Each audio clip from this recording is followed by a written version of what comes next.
Right, members, we now move to the discussion calendar, and we have 4 important items. And of course, we're going to begin with our colleague, Councilmember Jeff Harris from District 3, for his presentation on the city master siting plan. I don't think I'm going to give the same introduction I've given every week, because I think everybody gets it by now what we are trying to do here. One vote, master siting, everything after that, implementation. And it's a big task, but we're up to it. And so I turn it over to Councilmember Harris, who's worked very hard on homelessness over the course of his tenure on the City Council, to hear what you have to say. The floor is yours. Thank you very much, Mr. Mayor. I appreciate your effort to bring this to the forefront. Clearly, homelessness is a task that we must face head on and energetically. And so you've brought the discussion to the fore. It's very important to move forward. And so I am very pleased to have this time to present my ideas about homelessness and solutions to homelessness, as well as citing possibilities and what has been going on in District 3 in this regard. So Mindy, if you could please put up the slideshow. Thank you very much. So what I'd like to do first and foremost is to thank my staff. Jocelyn created this slide deck. She worked very hard on it, and I'm proud of her. David gathered together a lot of the information for it. And of course, Stephanie is the mother and glue that holds our office together.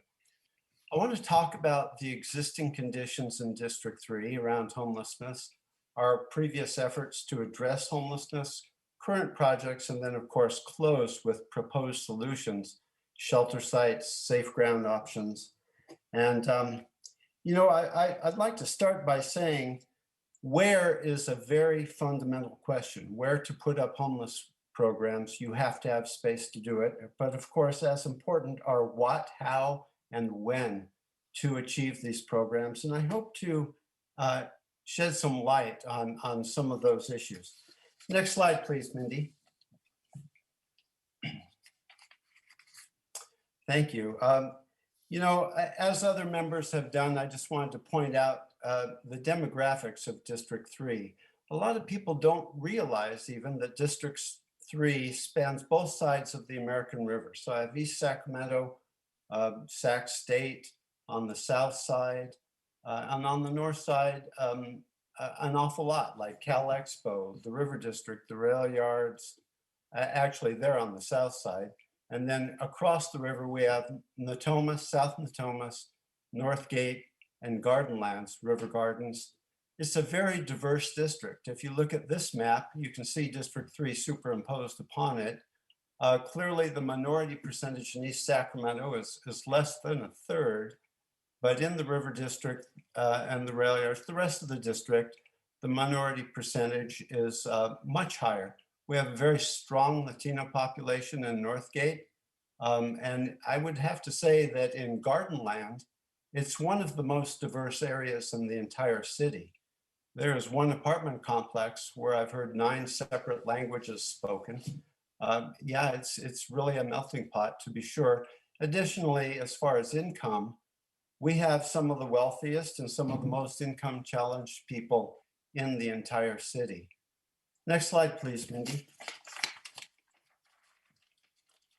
So where are the homeless in D3? On this graphic, you can see that the American River Parkway, the lower American River Parkway, bisects my district right down the middle.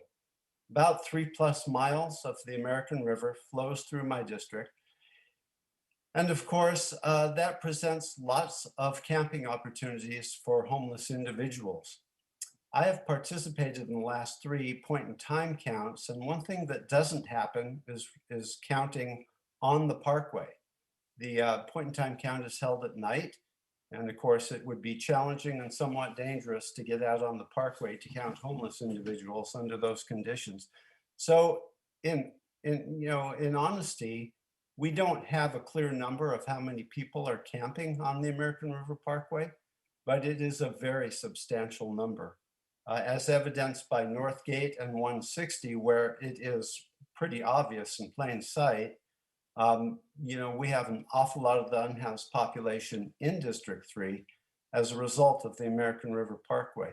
We have hot spots, the Parkway being the principal one. The River District has a huge homeless population for several reasons. One is the attraction of loaves and fishes and the availability of sustenance. Others are the preponderance of service providers in the area, which have sprung up over the last 30 years. South Natomas has impacts from people camping on the parkway along Garden Highway. More recently, Johnston Business Park has become home to a tremendous number of car campers, and Point West is feeling that as well. East Sacramento, also the Alhambra corridor, we've got lots of impacts there, and even around Sac State as well. Many of these campers are tied to the river. One thing we have found is that along the parkway, the population are the chronically homeless. They're older, have a lot of physical infirmities, a lot of mental infirmities. There's tremendous drug use. And one of the challenges that I face in my work with homelessness is the secondary challenge of trying to protect the ecology of the American River Parkway. It's tremendously challenging considering the impacts of the homeless campers. It's a perennial problem that I share with Supervisor Cerna and to a certain extent with Supervisor Desmond. It's an ongoing problem that we have made some progress on. Certainly the county, of course, has the charge of the American River Parkway, but we collaborate on all of these issues. Next slide, please. So here's a bright spot, and I'm happy to say that, actually this exercise to understand all of the possibilities for housing in District 3, I was unaware of some of these. Currently, we have built 964 affordable units, regulated affordable units in District 3. That's quite a large number. We have housing choice vouchers being used in district to the tune of 1,065. There are public housing units. On this graphic, you can see number 10 and number 30 in East Sac and number 10 up in Northgate. Those are places that are owned by SHRA, owned and operated by SHRA as public housing. But here's the best part. Planned in District 3 right now, 780 regulated affordable units. Some are being built in Mirasol Village, some are planned, and some are not yet planned. This council voted to surplus property at Fong Ranch Road by Natomas High School. That means that 15% of the units there at least will be affordable. We don't have a number on that yet, but I think it will be substantial and encouraging. So that is definitely a bright picture. Next slide, please. As I said, in the River District, because there is such a burgeoning homeless population in the area, there are service providers to provide help to those homeless individuals. You can see from this map that almost all of the service providers in the city are represented here. VOA, Hope Cooperative, Turning Point, El Hogar, Women's Empowerment, Shelter Inc., the number of services at Loaves and Fishes, Salvation Army, Frances House. And cottage housing, it's very intense, is what I'm trying to say in the River District. As this council knows, the River District feels pretty beleaguered by homelessness and the impacts of homelessness, and is not amenable to new services being provided in the area. I agree with them. There's clearly a lot of service providers there already. It is not my intention to introduce any new programs in the River District, and I'll get to that in a minute as to why. Before we move on, I have two guests, and so I would like to introduce first Steve Waters of First Step Communities. Steve is somebody who I've worked with now for years on homelessness issues. There are a few people in this world that I describe as elegant, and he is one of them. He has a true compassionate heart, and he's becoming a big player in our homeless siting master plan in that he is running a couple of safe ground areas and certainly a couple of our overnight respite centers. So Steve, if you could hop on and explain a little bit about First Step and introduce yourself. Sure, I believe. Can you all hear me now? Yes, gotcha. Thank you for the introduction. My name is Steve Waters with First Step Communities, and I have the last few years worked quite a bit with Councilmember Harris, both implementing some new programs and improving some programs. We currently run within the district, the North A Street campus shelter services, and we added with the council members' support a sanitation program that's really helped the neighborhood there. That particular facility has 80 adults, men and women, and some pretty intensive case management with a lot of strong collaboration with other service providers, including my partners just down the street, like Women's Empowerment. We also bring in WEAVE for domestic violence support, people like Northern California construction training for some employment skills training, and others.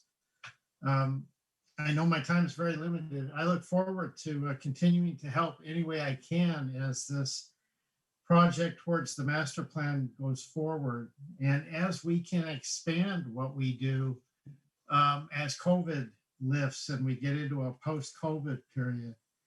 I've had some great discussions recently with the council member about sites, about the size of sites, the scope of the services provided. I think there's a lot of opportunity here, and I'm looking forward to continuing to work with all of you. Thank you. Thank you, Stephen. I sure appreciate all that you've added to this conversation in Sacramento over the years. Next, I'd like to introduce one of my favorite people in town, who is, really brilliant in many ways. So Lisa Culp runs Women's Empowerment, and she has altered the trajectory of many lives for many women on the street. She's been doing this work for, at least 2 decades that I know of. And her program is just incredible. Lisa, would you say a few words about Women's Empowerment? Yes, Jeff, I would be very pleased to. And thank you for inviting me to be here today. I know that each council member is working hard to develop solutions to address our housing crisis. And that you've asked me to speak briefly about women's empowerment and the specific needs of housing for women and children. I founded Women's Empowerment 20 years ago this year. And so we're celebrating 20 years of educating and empowering women who are experiencing homelessness with the skills and the confidence to get a job, create a healthy life, and regain a safe home for themselves and for their children. Since 2001, 1,702 women have graduated from Women's Empowerment with their 3,793 children. We've spent the last 19 years creating innovative solutions to the challenges of homelessness for women and children. And we've always pivoted our programs, not our mission, to meet the most urgent needs of women who are experiencing homelessness. When the Great Recession hit, we created paid training programs to ensure graduates would not fall back into homelessness. When the affordable housing crisis intensified, we created our property management paid training program in partnership with the Institute for Real Estate Management to ensure that graduates could find work in a career that provides housing on the properties that they manage. When the pandemic and stay-at-home order hit in March 2020, our social workers and employment specialists called over 300 graduate families to see how they were doing and what we could do to support them. We were shocked to find out that over half of the women had already been laid off. And they were in tremendous fear of falling back into homelessness after working so hard to secure employment and housing. So we began expanding paid training programs in what we're calling recession-resistant industries and developing new pipeline employers. For example, with Grid Alternatives, which is a solar energy company, training in medical assistant program through Kaiser and the SEIU. Despite the pandemic and the high unemployment and persistent high cost of housing, we're proud to say that in 2020, 976 women and their children received services at Women's Empowerment. We held 14 paid training programs, 4 9-week socially distanced in-person sessions, 177 women secured employment, 144 women and children secured housing or maintained their housing. Although we're exceptionally proud of these statistics, we know this isn't the whole story. And as you know, according to HUD, Sacramento has the highest percentage of families sleeping outside of any large metropolitan area in the country. So women's empowerment is at your service to support all housing options that are very low income, safe for women and children, and meet basic health standards and respect the human dignity of women and children. I was the founding director of Quinn Cottages, which I now call the very first tiny home project in Sacramento. And in my many years of experience, what I have found makes housing programs effective is the ability to build community. When people have a sense of ownership and accountability to their community, there will be far fewer problems. Secondly, wraparound services that address the trauma of domestic violence and homelessness, both for the women and their children. They'll need easy and timely access to mental health services, substance abuse treatment, and job training. A location that has access to public transportation and a safe place to park their car, because for many that's been their home. Women's Empowerment is happy to do outreach and encourage women to enroll in our employment readiness and empowerment programs. In addition, we provide on-site trauma-informed childcare for infants and toddlers. Our goal is to do whatever it takes to provide the best housing resources for women and children, and to work together with the council to do that. So thank you. Lisa, thank you so much. It's always a complete pleasure to work with you, and really it's nothing short of miraculous what you've achieved. And it's such a joy to go to the graduation ceremonies at Women's Empowerment and see the difference that you can make in a life. Next slide, please, Mindy. So I want to just briefly show a couple of things that are going on in D3. In Johnson Business Park, Lathrop Way Commerce Circle, you can see here a line of campers. This is happening all around the city. There are almost 100 campers along this area. It looks pretty tidy, which is great. And the reason for that is Bridget Dean and ForensiClean. This picture was taken shortly after a cleanup, and we're very grateful for those services. This council allocated a lot of money for ForensiClean to help manage some of the trash aspects of homelessness. Marcos Breton and I met out here to discuss the issue because the businesses are feeling the impacts of the homeless campers, and he'll be putting out an article on this very shortly, so keep your eyes open for that. Next slide, please, Mindy. So this is what it looks like in the River District, and it has looked like this for the last number of years. How did we get here? Why are people living like this? A lot of people living in housing don't quite comprehend what's going on when they see a picture like this. You know, because of the Great Recession and then followed by the COVID pandemic, an awful lot of people have fallen into homelessness. We have rising rental rates. It's a big problem. We also have issues like the no bail order put out by the Judicial Council, the Martin v. Boise decision, and the county health order that have eroded our toolkit to actually manage the camping on the street. These are difficult problems. You know, the impacts are great and they are citywide. The trash, the crime, the lack of safety, it's a big problem. A large segment of our house population are extremely discouraged with the state of our city. Next slide, Mindy. So what have we been doing in District 3 to deal with this? One of my first efforts was to create the Pit Stop program, depicted here in pictures, which was a mobile sanitation unit. We had public defecation to an extent in the River District that was quite frankly shocking, and probably, well, I should say possibly, could have led to real health issues. There was, you know, an outbreak of Hep A in San Diego. We were worried about that in the River District. So following in the footsteps of people in San Francisco who created the Pit Stop program, I convinced this council to allocate money. We bought this unit, deployed it in the River District. It was a successful program. It was used over 2,000 or 20,000 times. And we collected 700 hypodermic needles, dispensed lots of dog poop bags. It made a difference. And for the time that this unit was on Ahern in the River District, it was pristine. Part of the program was to pick up in an area around there. And at that time, Quinn Cottages and Women's Empowerment were just extremely thrilled with the project. The council decided ultimately it was too expensive and not to re-up the program. I can understand that, but in light of the money that we have now from CRF and the ARP funds, it doesn't look all that expensive.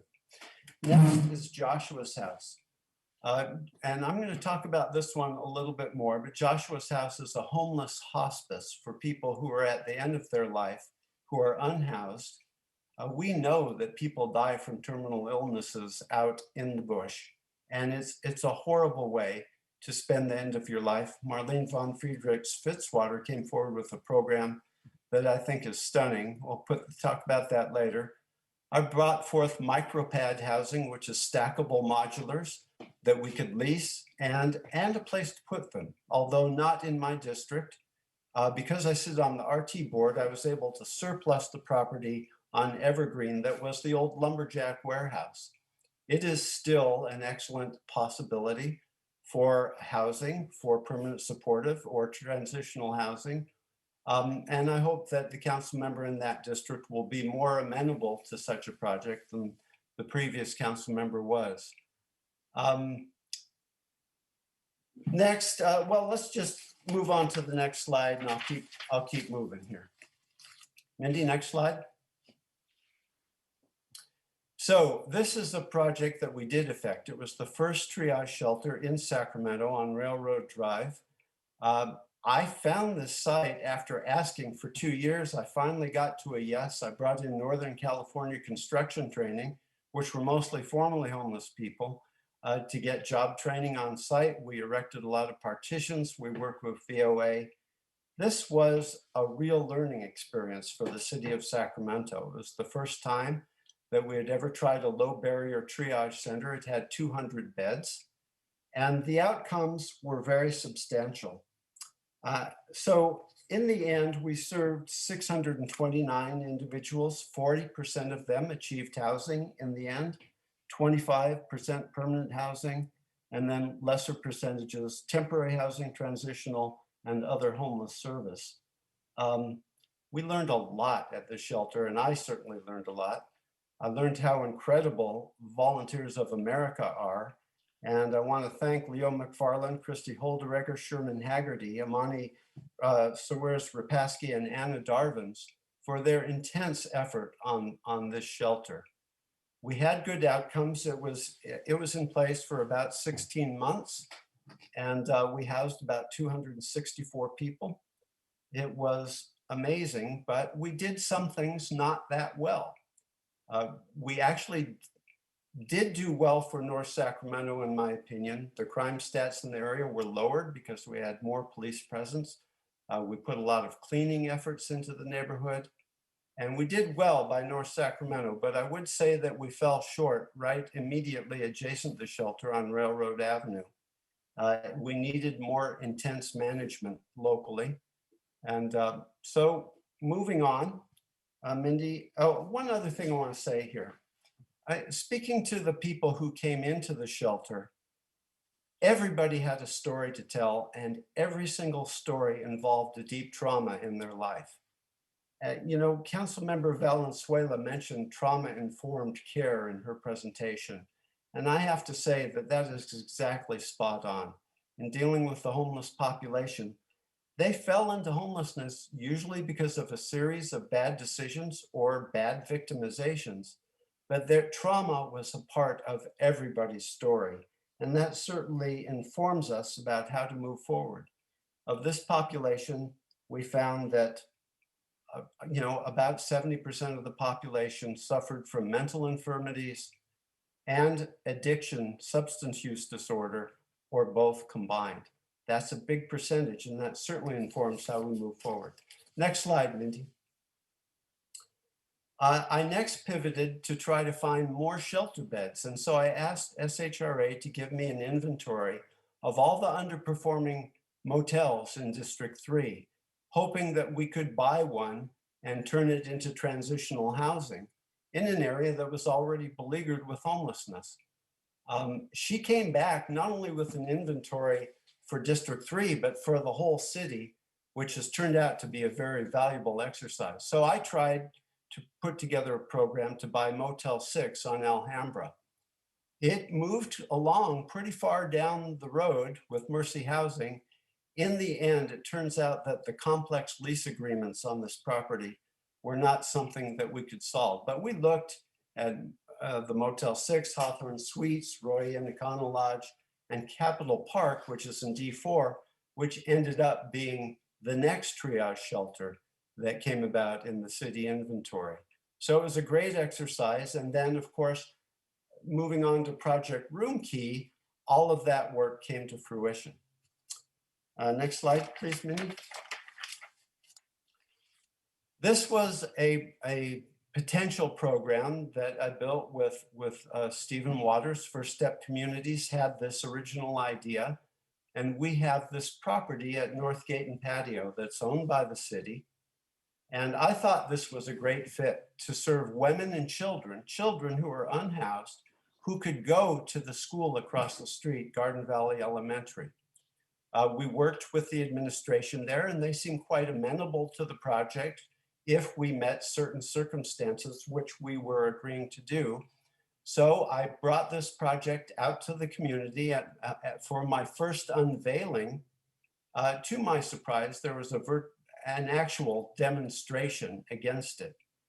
There was tremendous angst in the community, and we barely were able to make our presentation. We were shouted down, and much to my surprise, the school district there publicly withdrew their support. Well, this particular project could not work without collaboration with the school district in Garden Valley, so we let this one fall by the wayside. Nonetheless, we still have this property available. And now I've pivoted to a different idea, and that is Joshua's house, the homeless hospice idea, originally planned for the River District, and it was no small feat getting this approved by the River District Board. A building was purchased on North C Street. It proved to be too difficult to rehab. And then Joshua's house pivoted to a use with well space down in Eric Guerra's district on Stockton. That deal fell through. And so this very vital project is an orphan. I am here proposing that we do a homeless hospice use on the northernmost property shown here, where it says Sacramento. It would only serve 15 individuals. Would not need the collaboration with the school. People may wonder why I haven't done public outreach about this. It's because I just came up with this idea last week, and so outreach will certainly ensue, but it's a great project that I hope to move forward. Next slide, please, Mindy. Also, as part of my efforts, I managed to get approved and funded another sprung tent triage site at Arden, or at the end of Ethan Way on Cal Expo property. This council deemed it a worthy project. It would have been our first sprung tent shelter site. Again, it was approved and funded, but there was tremendous opposition from the business community and the State Fair Board at Cal Expo. Ultimately, we could not get a lease agreement signed by the Department of General Services. So this project is actually what moved to then Larry Carr's district and became the Meadowview Shelter. Next slide, please, Mindy. Additionally, I took a big city team down to Modesto to look at the Modesto Outdoor Emergency Shelter, or the MOES shelter. It was basically a 400-person safe ground site, one of the first in the state. And we went on a fact-finding mission to understand what worked for them, what didn't. We came away with a lot of knowledge. Fortuitous for me, this is where I met Bridget Dean, and that has blossomed into a tremendous relationship. Next slide, please. So here you see some of the current projects. the Sure Centers, the Cal Expo trailers. There are currently 50 trailers there that were donated to us by the state. Sanitation trailers. I'm going to go through these. I'm going to walk through these in a series of slides. So next slide, please, Mindy. With CRF funds, I convinced this council to give me $800,000.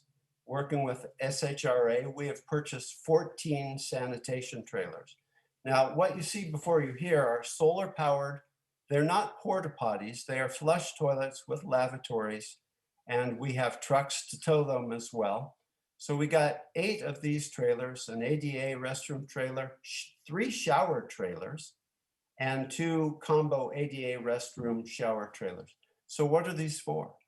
These are to support all of the programs that myself and my colleagues are coming up with.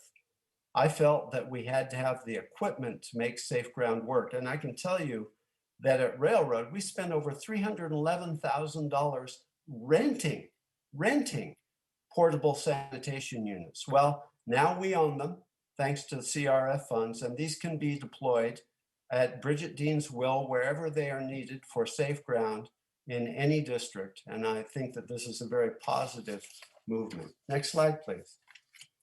So here's something that I'm extremely proud of, and it is a program that is so desperately needed because of the depth of substance use amongst the homeless population. Again, my estimation, and I think I can back it up, is that 70% of the population outdoors suffers from substance use disorder. If we don't deal with drugs head on, we're not going to get on top of this problem. There's just no way. So working with WellSpace and Bridget Dean, we pulled together a team to talk about how we would address drug addiction, specifically meth addiction and opioids, in our community. And what we came up with is the Sure Center, Substance Use Respite and Engagement Center. It's a voluntary place where people can go to come down off a high. And it is working. It's medically monitored. Services are provided there, snacks. This program, in the very short time that it's been operational, has proved to be remarkably effective. I would like to thank Jonathan, Ben, Sean, Christy, and Gwen at WellSpace for their incredible work, and also Bridget and Kelly Rivas for helping to get this started. Now, this was started also with CRF funds, coronavirus relief funds. The council deemed to give me $1 million to get this out of the ground. And here's the beauty of this program. It is co-invested with the county. The county, with the change of their county exec, and I thank you, Ann Edwards, very much for this. The county sees the value of this program and they are co-investing. Moving forward, this council can expect me to ask for American Rescue Plan funds to ensure that this program can thrive and grow. So, you know, we've all been on the streets. We've all seen people waving their hands in the air and screaming at the world. You know, that kind of crazy is usually drug fired. Sometimes it's just mental infirmities. But what do you do with a person who's acting out on drugs on the street? Take them to jail? It's not the right response. Take them to the emergency room? It's not the right response. Take them to the Sure Center, and it is the right response. So what this is an answer to the what question, which is meet the need with a service that actually addresses the need. Dealing with substance abuse is a big, big problem, and I'm very proud of all the people involved with the Sure Center. I would like to say that one of our repeat guests who had been to the Sure Center happens to be the individual who perished in Katie's district on the night of the big storm. Unfortunately, she succumbed to her addiction. So, you know, we have a lot of successes, but we do lose people. And as Bob Erlenbush has very notably put out, about 2 homeless individuals die per week. It's not really so much, I think, about exposure to the elements as about, you know, physical infirmities, terminal illness, substance abuse, but none of that is helped by being outdoors. That's for sure.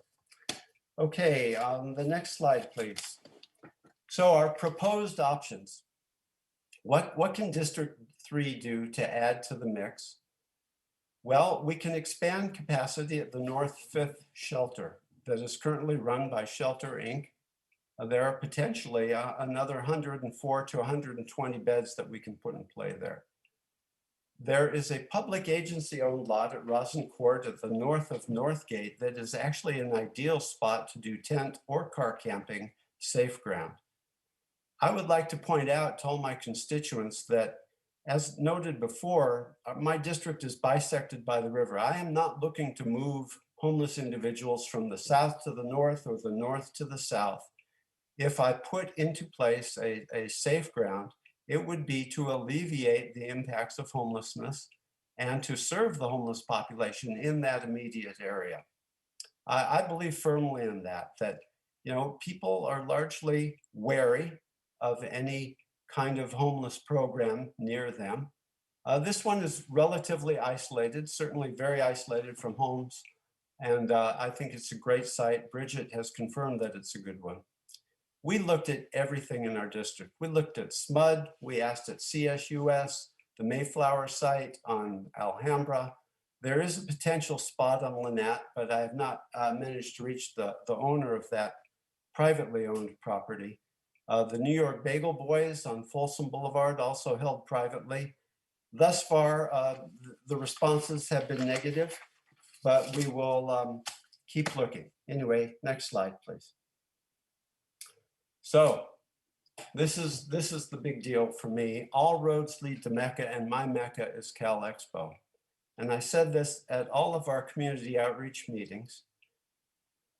As noted before, and you can see in this graphic at Lot P, that is the Ethan Way shelter that was approved by the council and didn't come to fruition.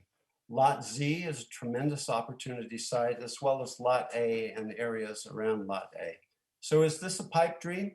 Well, I don't think it is. Thank you, Mayor, very much for setting up a meeting with the Cal Expo and board members tomorrow. We've already met with supervisors. Look, here's the bottom line, and this has been acknowledged many times, that if we do not attack homelessness in collaboration with the County of Sacramento, we're not going to get to the win that we need to get to. This project could really exemplify that collaboration and that win. We've been talking to supervisors. This has great potential. Would it mean the end of the state fair? I don't think so. I think it could collaborate very well with the state fair and even enhance it. But those are hard arguments to make, but we're on that path. The vision here that Bridget and I have been talking about is the Haven for Hope model, the courtyard campus model, with Cal Expo being the courtyard to stabilize people, get them in a safe area, get them stabilized, start to apply services, and for those who are ready, to move them to a campus for more intensive care. And that could potentially be the Boys Ranch out by Ione, owned and operated by the county. So we are in talks about that kind of collaboration, and that gives me great hope. I want to express my deep thanks to new supervisor, Rich Desmond, who's bringing a fresh set of eyes to the county. And then again to Ann Edwards, because she understands all these issues very well. Potentially, not immediately, but potentially we could get to perhaps 500 people in these various locations at Cal Expo. We'd probably start off at a lower number. The idea would be very similar to Haven for Hope, to every year serve 500 people and get them into the campus model and do something there similar to the Mather Community Campus, which was created and run by the Volunteers of America. It was a very successful program where they could take a drug addict off the street, rehab them, educate them, give them community, teach them about financial issues, deal with their legal issues, work out problems with family, eventually give them job training, all the way to job placement. VOA did amazing work at Mather Community Campus, and it's my hope that the county will deem to re-energize the Mather campus site, because it, like Cal Expo, is a tremendous opportunity site. To me, this kind of idea gives me hope I haven't had this much hope about making real serious inroads into the homeless conundrum for a long time. We need to move the camps that are on the streets. We need to mitigate the impacts of wanton camping on the streets, and in so doing, meet the needs of the unhoused population. Some will accept our help willingly, some will not. We know this. The good news is that we have tremendous staff in Bridget and Danielle, Lachelle and the SHRA team. We know what the solutions for homelessness are. We know how to creatively apply them. The bottom line is this: we have to reignite that spark in people where they want to take control of their own lives. And if we are there at that moment where they're ready, we will have tremendous successes. As were shown in Katie's presentation and Mai's as well, we have a lot of wins. We housed 2,700 people last year. You know, our good work often goes unnoticed because what's visual on the streets is pretty bad. And I've already alluded to why it's so bad. But we know how to do this. And I believe we can because we have money, we have collaboration with the county, we have the will to do this, we have the impetus from the mayor, and we've got all the council members putting their shoulder to the boulder to try to move this very intransient problem. I mean, it's a tough boulder to move. So, you know, I look forward to working with Hope Sacramento to achieve their vision for this kind of program. Again, this gets to the what and how to apply services and when, you know, as soon as possible. As I said, this isn't a pipe dream at this point. We're in discussions about how to make this work and finding the county to be a much more willing partner these days, which is truly reason for hope. So I'll finish up with the last slide here, Mindy. You know, a lot of talk has been about numbers of beds, amount of housing. So I'll run through a few numbers. We currently have the potential for 602 shelter beds existing in District 3. We're only using 366 currently. If we expand all the potential, we could get 236 more in areas where we already have the beds available. Our housing choice vouchers, again, 1,085. Those are ongoing, so those don't really add to the mix. Our motel voucher program is much more active in D3 than I realized. We have 300 beds that are currently being utilized by our very able staff. Thank you for that, Bridget. Affordable units planned, as I said, 780 units in D3, Mirasol Village, Northview Accelerate, Fong Ranch Road Surplus Property, the Wong Family Center, Joshua's House, potentially 15 spaces, car camping sites, 200 potential, I would say 100 actual could happen pretty quickly. And Cal Expo, again, the promised land for dealing with homelessness in District 3, but I think for the city too. If we can create this kind of Haven for Hope model, we will have a pipeline to get people who are ready to take control of their lives. We will be able to facilitate that. I really hope that we can get there. I hope that my colleagues will support me in this. So bottom line is we've done a lot in D3. We're willing to do a lot more. We have the staff, the knowledge, the money, the will, changes, collaboration. We can do this. So let's get busy. Thank you, Mayor.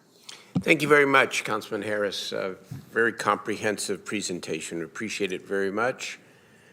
Let's, do we have public testimony, Madam Clerk? We do have one caller, and then let's have some conversation among the City Council. Thank you. May I have my caller, please?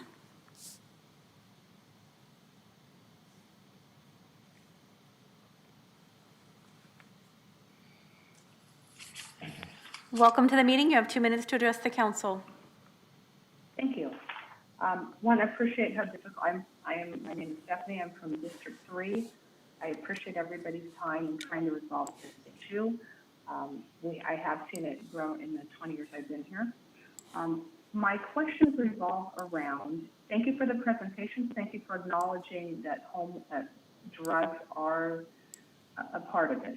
Drugs do seem to be prevalent among the homeless. To that end, if an individual, will housing resolve that issue? Is housing going to resolve the issue that there may still be individuals who have a drug condition that will then refuse the housing or will go into housing with that condition? Also, will there be compliance required to go into these housing units, such as drug-free, keeping them clean? As we've seen in other areas, there have been some issues with needles and drugs and feces, et cetera.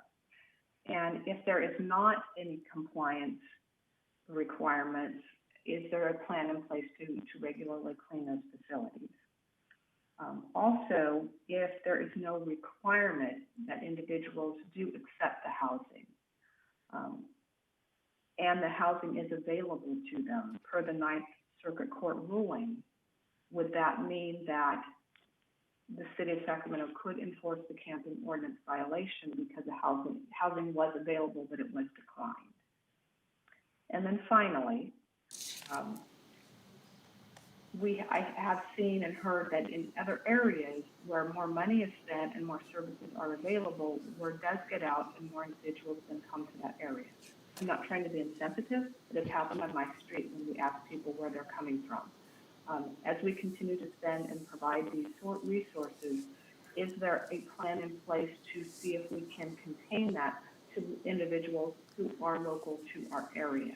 Or it seems like the problem will continue. Thank you for your comments. Your time is complete. Will you make your final Thank you very comment, much. please? That is my final comment. Thank you for all your time and attention. Thank you for your comments. I have no more callers, Mr. Mayor. Okay, thank you very much to the caller, and thank you, Madam Clerk. All right, council members, let's have a discussion here. I know I have some comments. I always like to, most of the time, like to see if my colleagues want to go first. Who would like to comment? Councilmember Valenzuela, then Councilmember Guerra. Okay, Councilmember Valenzuela, go ahead. Thanks, Mayor, and thanks, Councilmember Harris, for your work on this plan. Very thorough review of all that's happened, and which is really helpful for us new kids who are still getting up to speed with the historic actions. And I'm excited about these sites, especially Joshua's house. I think that's, I mean, it's heartbreaking when anybody dies on the streets, but I think especially for folks that are suffering from long-term illness, it makes a lot of sense that we have a place for them to go and die with dignity and in comfort. And so that seems really, really exciting. I had a couple of specific questions that have come up from my constituents that I hope are okay, because we border in a lot of areas, right? I mean, Shore Center is one of those areas that's in my district that we've been working together on. And I think Sutter's Landing has come up to me a few times, since a lot of folks are parking over there during the evenings under the solar panel arrays. And I wonder if that's a site that potentially was on your radar for potential just support and services, since there's so many over there. And then I was also wondering about the Fong Ranch property, which, you know, since I brought up when we surplused it a few weeks ago, since it will take some time for that to get developed into whatever hopeful affordable housing we're hoping for at that site. Is there any potential for that to become like a safe ground, or any of your sites kind of looking to be safe grounds more urgently, I guess, is my follow-up question. So that's it. But great job though, Councilmember. Thank you for your work on this. Yeah, sure, Katie. So, you know, as far as park areas go, I am not a proponent of ceding our parks to homeless populations. I feel that we can find other safe ground areas and keep our park use intact.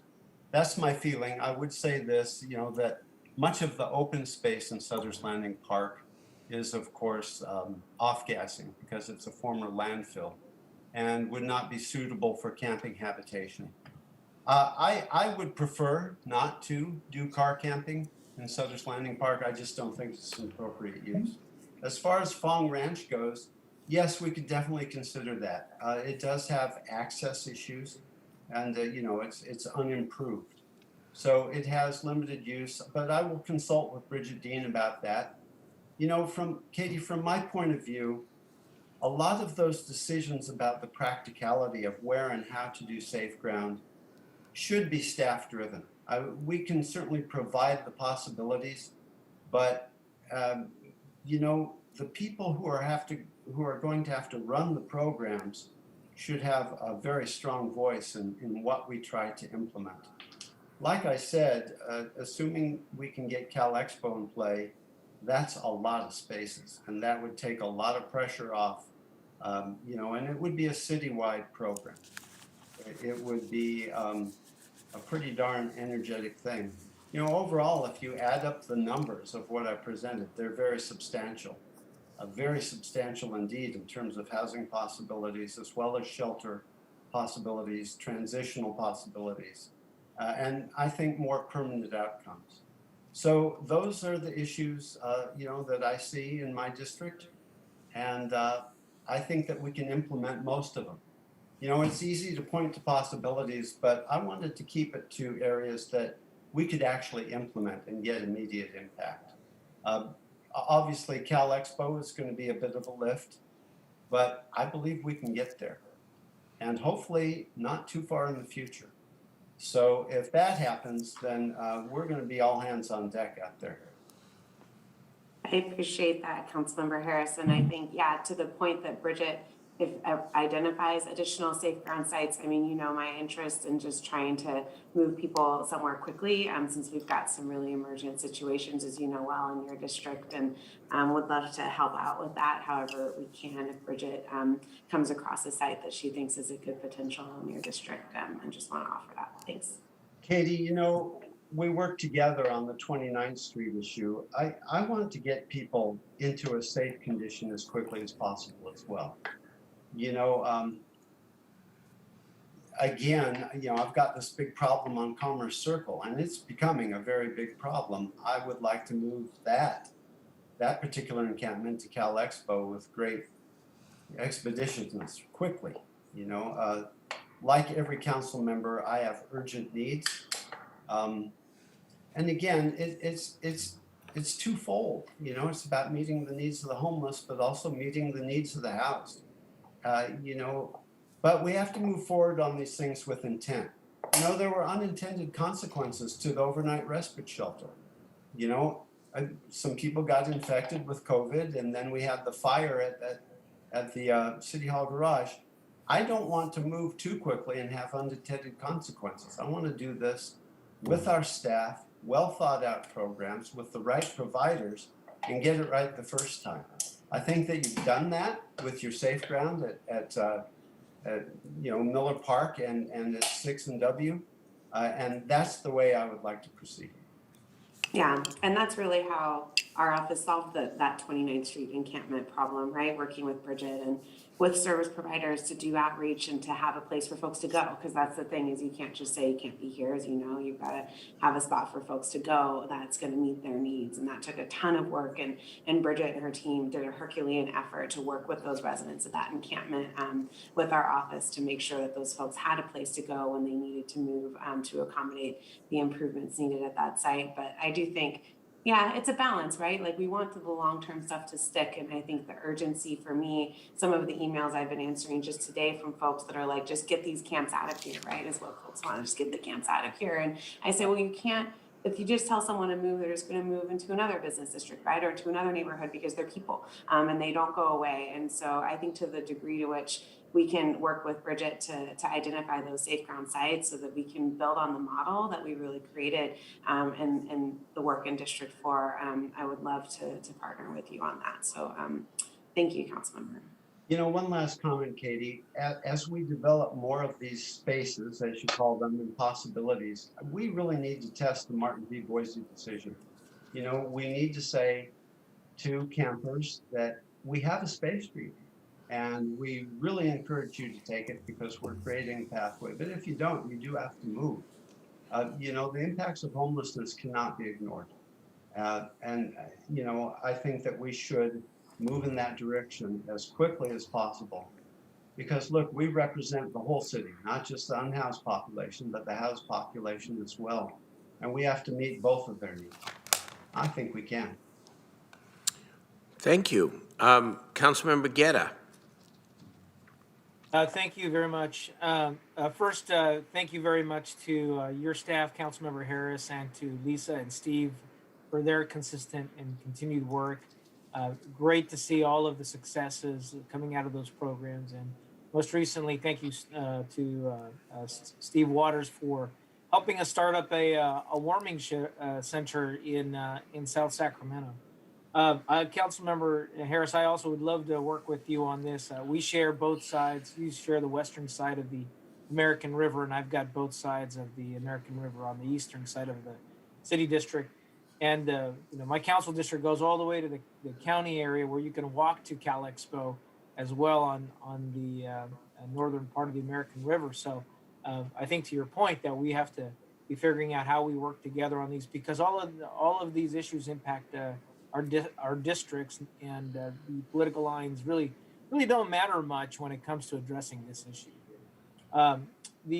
So one, I also wanted to say, I think some of the solutions you put forward there would work well in some of the vacant areas and large vacant areas that we have in my council district. I'm sure there's other council districts that have very large vacant areas where we could look at some of those concepts. Particularly the ones that Steve Waters had brought up there. And the only thing I was going to say is, one, I think 100% you're right on looking at how we use Cal Expo as a great spot, because from that we can build off of other locations and learn from that. Finally, I'll just say, you deserve a lot of credit, and I don't think sometimes you get as much credit as you deserve, because I remember you and I first went to Seattle to look at different models, and then I think we went independently to Portland to look at what their challenges were and learning from those, so we don't repeat those mistakes as well. And you even went down to Modesto, so I think you've been pioneering this. And then with the Railroad Avenue shelter, yes, we keep learning from those to make better strides, and we still have a long way to go. But I think that to that effect, I think you deserve a lot of credit in that as well, moving that forward. So again, I think this is great work. I'm looking forward to working with you on some of our areas where we could use some of your sanitation facilities. That was a smart move in your forward thinking to get those facilities for wherever in the city we may need them.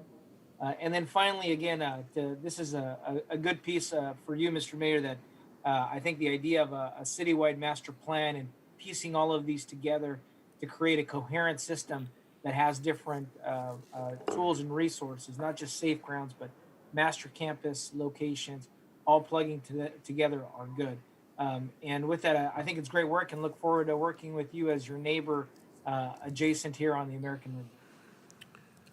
Well, thank you, Eric. I'm keenly aware of the problems on our borders. Right by A&A under the freeway, big problem. I'm very pleased to work with you on any of these solutions as well. As you said, the borders don't make any difference. This is a citywide effort. It's a citywide issue. I'm glad, thank you, Mayor, again, for engaging every council member and kind of lighting the fire under us all to be extremely energetic about this.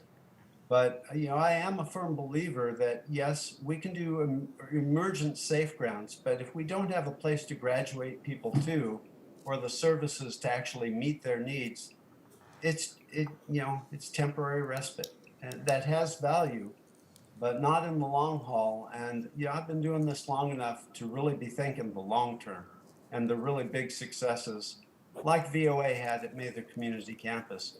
That's the kind of program we really, really need. Thank you. Very good discussion. Let me turn it over to Councilmember Jennings. Thank you, Mayor. Councilmember Harris, I just want to thank you for the presentation that you made today. You started off with a historical viewpoint of what has happened in the past that's leading up to where we are today. And for our new council members, I think that's very important. For us older council members, it's equally as important, because sometimes we take it for granted, the work that we've already done. You've always been the trailblazer on the council, in my opinion, willing to take risk and willing to make sure that our unhoused population has resources available to them in your district, as evidenced by the program that you've had already. And I just want to give a shout out to your staff, not only to your staff, your personal staff that works with you every single day, that makes you as great as you are. I want to give a shout out also to the Bridget Deans and the Danielles and the Lachelles and all those other people who are making you great at this moment, because without them, we would not be quite what we are. And I know you agree with that as well. You are working exceptionally well with your community partners, evidenced by those that you had speak, and I know there are many more that you are working with. You also have proven to me that you're an extremely good and competent advocate for our unhoused population. You have come up with some of the most creative ideas in the time that I've known you of anybody on the council. And so when you're talking about Joshua's House, when you're talking about the SURE program, when you're talking about the Cal Expo opportunity, all the different trips that you've made, whether it be to Seattle, to Portland, to Modesto, and I'm sure there are many more that didn't get called out. But you have been an advocate and you have been a leader in this effort. And so I just want to acknowledge you for that. And I just love your creativity and your thinking out of the box, just really thinking. And it's definite to me that you have a plan and you know exactly where it is that you're trying to get to. And it's not just to house the homeless, but it's to house them with services that will get them out of homelessness. And so I like your passion, I like your plan, and I like your purpose. And I just want to let you know you did a great job today, and keep doing what you're doing. Rick, thank you. Thank you so much for that love. I'll tell you what, I really appreciate it. And you're right, our staff at this juncture is absolutely first cabin.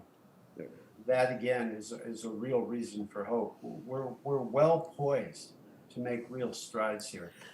Anyway, I appreciate your comments very much. And the thing I forgot to say was the county and city collaboration that you're working hard, that you've already accomplished, and you're working harder to even expand, is something that's very important. So that was another part of what I wanted to say that I didn't say, and I just want to acknowledge you for your work on making that happen. It's going to benefit all of us in the city as you continue to do what you're doing.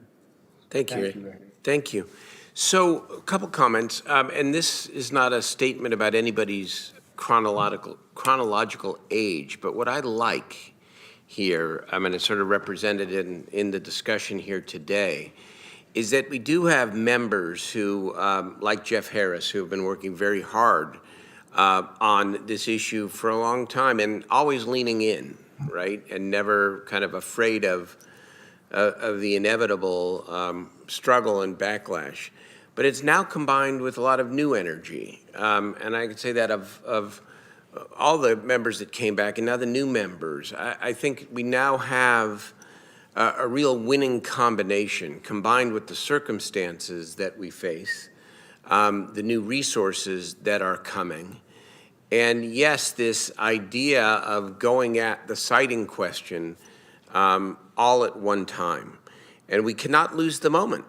That's really the point here. And in some ways, I will say that this part of the process where the council members are meeting with the community and then making very thoughtful presentations may be the easiest part because next we're going to get to how we actually put the map together, and we are going to get input from the community, and we are going to get input from some of our staff here, and that's when a lot of the hard choices are going to have to be made. And how do we define fair share and equity, right? I think about the beginning of Councilmember Harris's presentation where he rightfully points out what the River District is doing with regard to homelessness, and yet when this master plan is about adding capacity and adding significant capacity, and how do we make sure that that is done throughout our entire city, including the district. Jeff, I appreciate, and the running joke now with me among members is, well, what are the numbers? Well, the numbers have the potential to be pretty good here. I mean, potentially 200 on the Safe Ground site, the Joshua's House, which is something we must make happen and follow through. Marlene is a great human being, and that legacy for her, but also for our unsheltered folks who are dying is the very least we can do. And then you talk about adding the shelter capacity at 5th Street, and you have a number of potential sites out there that you say initial response not necessarily positive, but we never take no for an answer, and the first no isn't always the last word. And of course, you'd have your city team, including me, behind trying to do more rather than less. And then there's the Cal Expo question. And I have always been a proponent of what you're describing, and the opportunities here, now to do it in the right way, to address the concerns of the business community, and actually to focus on the very real problem of homelessness in and around the Cal Expo area and that part of town. And so I look forward to those conversations with the Cal Expo leadership directly. We don't need to go do some end around here. We're going to talk to them about it. It's a huge amount of land. I think you've done your homework. Others have done their homework in terms of the potential opportunity sites here in a way that would not affect the state fair or any other important objectives that Cal Expo has, and we just have to enter into good faith conversations with them and continue to make our case. The governor today came out with a $12 billion plan to combat homelessness in the May revision. The Senate and the Assembly have each come forward with even more money, and there's differences between the plans, and they'll be negotiated, and the big city mayors will weigh in on all of that. But the governor and the entire state of California have identified homelessness as a major priority, which includes maximizing the utility of appropriate state assets to help cities and counties deal with this very serious problem. And so, you know, you put forward the potential of 820, 835, 835 or so additional beds. I think that's a really solid start and a foundation here, and really appreciate your thoughtfulness and your good work. All right? Mayor, can I just make one comment? You get the last word. You get the last word. Thank you. It's about the business community in Cal Expo. I've talked to Rich Desmond about this for many hours, and the business community are also our constituents, and we have to meet their needs. The impacts of homelessness have been very difficult for a lot of businesses everywhere in the city. But my answer to the business community is that we're not doing this to you, we're doing it for you. Everybody wins. Everybody wins if we can pull this off. If we can put Cal Expo in play and solve the needs of that many hundreds of people, the business community will win as well. And I look forward to our discussions with Cal Expo, because I think we can present the case that we can be actually beneficial to the state fair moving forward. Thank you, Mayor. I appreciate the opportunity to speak. It's very cathartic, to tell you the truth. Well, very good. We will send a bill.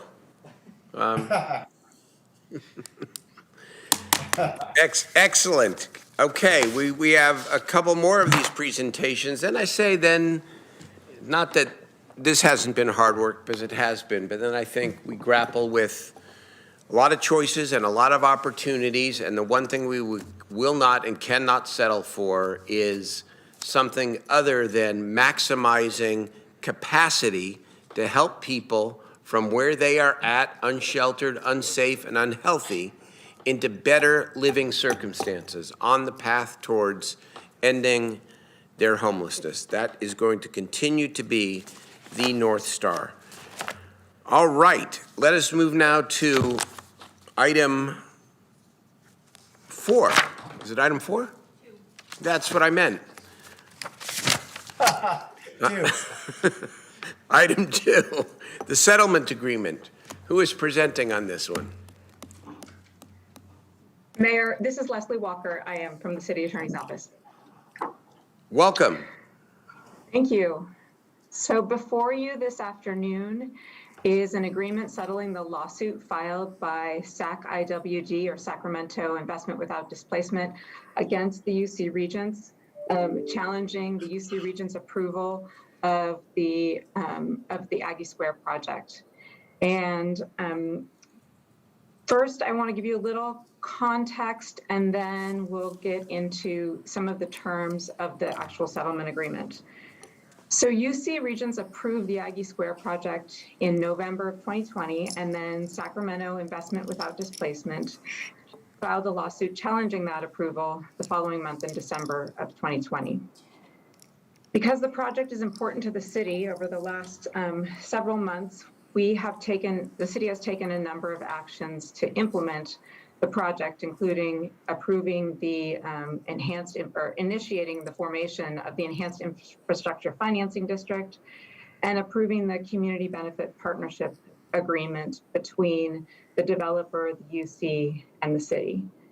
We've also worked more recently on developing a term sheet setting forth the commitments of UC, the city, and SAC-IWD, which would result in the settlement of the lawsuit that SAC-IWD filed against the UC Regents.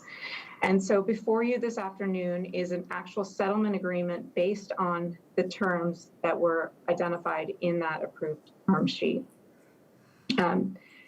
So the settlement agreement generally does two things. It gives SAC-IWD a role in the implementation of the Community Benefit Partnership Agreement, or CBPA. And it also commits the city to working with SAC-IWD on a few initiatives going forward, not so closely related to the Aggie Square project.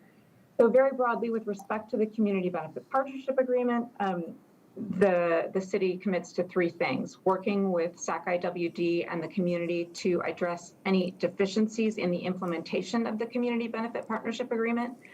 SAC-IWD representatives will sit on various working groups created to implement the CBPA, and the city will also participate in community forums each year to report on the implementation of the CBPA.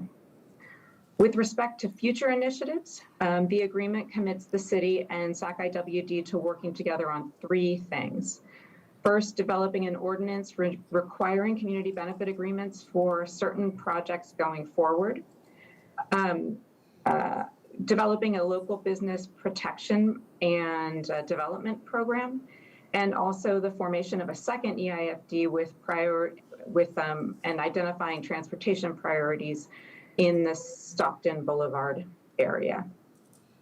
Under the agreement, SAC-IWD is committed to expressing support for the project, dismissing the lawsuit, and then also agreeing not to challenge implementing approvals for the project, with some narrow exceptions set forth in the agreement. And although the UC Regents are a party to the agreement, the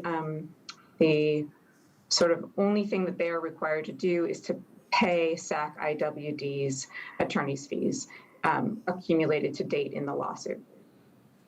With that, if you have any questions, I'm happy to answer them.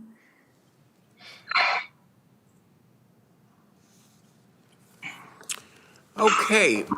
Well, first of all, I want to thank you, Leslie, for really Herculean work. This is not easy. Number one, there were multiple parties to this, and let's just say that there was very detailed discussion about maybe every sentence or every other word, and you really stuck with it. And so I want to thank you and Susanna for helping us through this very, very important chapter in the city. And of course, to Jay and Eric, who continue to pour the thank you and the credit towards.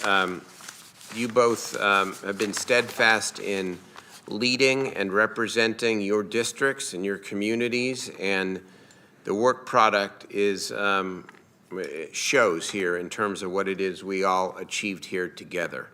So let me turn it over to the two of you for any comments, and then I think we can take a pretty quick vote. And of course, to SIWD, I don't want to leave them out. The community spoke, the community pushed, and the community delivered. And we delivered with and for the community. And so it's exactly the model of what we intend to do going forward when it comes to economic development in this city. And let it be a model, not only here, but elsewhere. Jay and Eric? Mayor, do we have any public comment on this item? Do not. Yeah, we have no callers on this Okay. item. I don't have any questions here, but I think Councilmember Valenzuela punched up. Oh, go. Councilmember Valenzuela, were you first? Go ahead.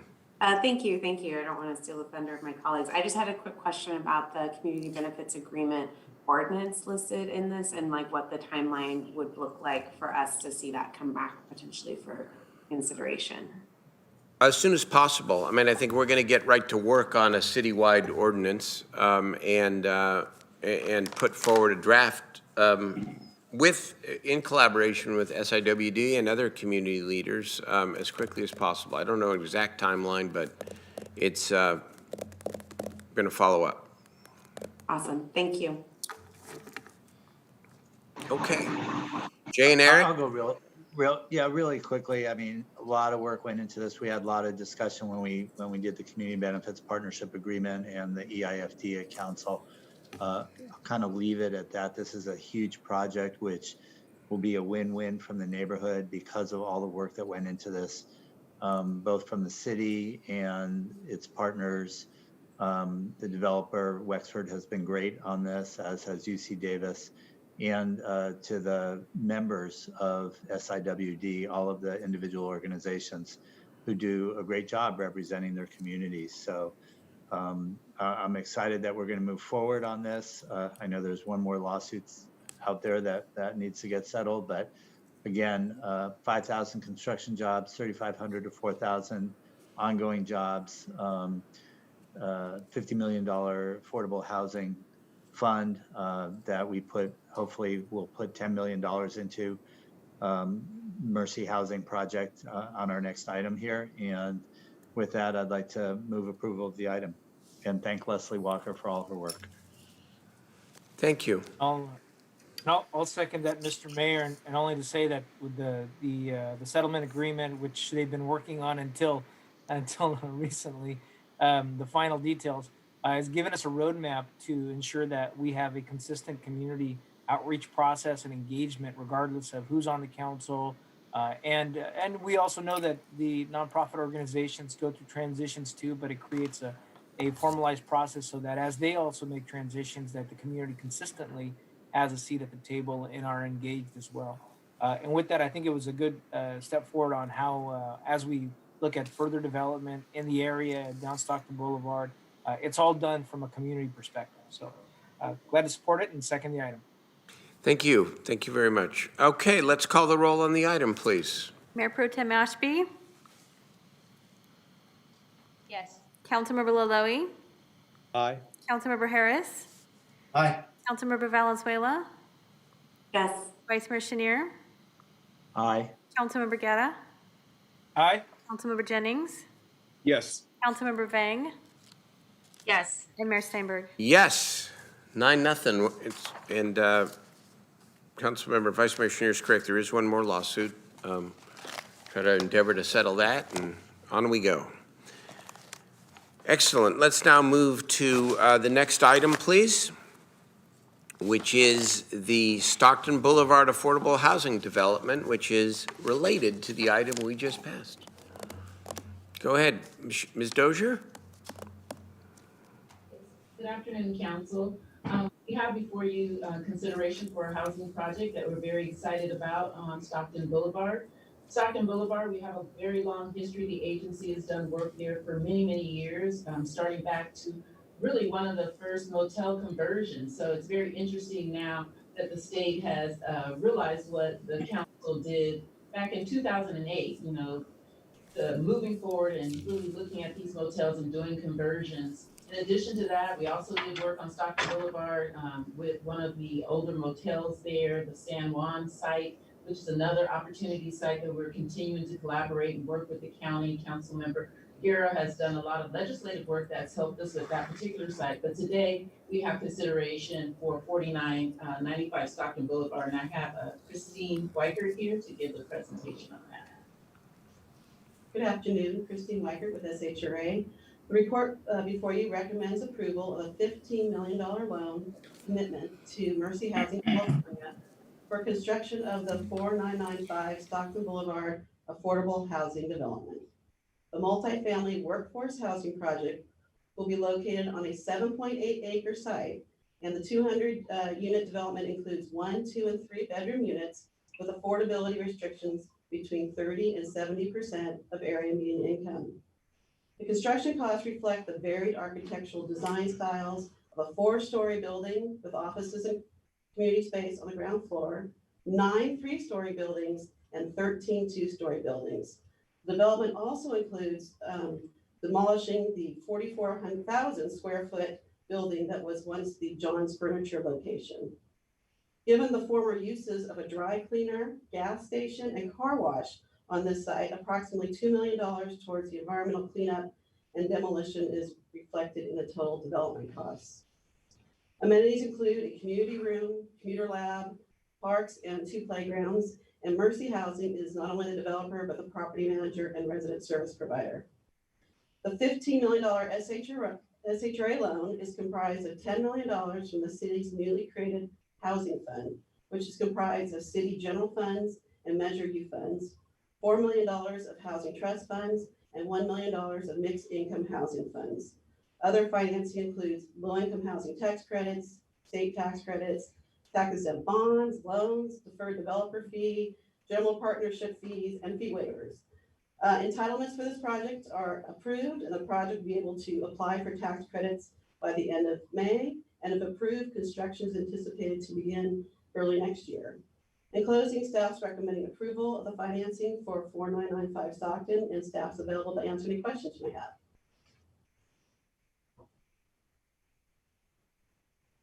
All right.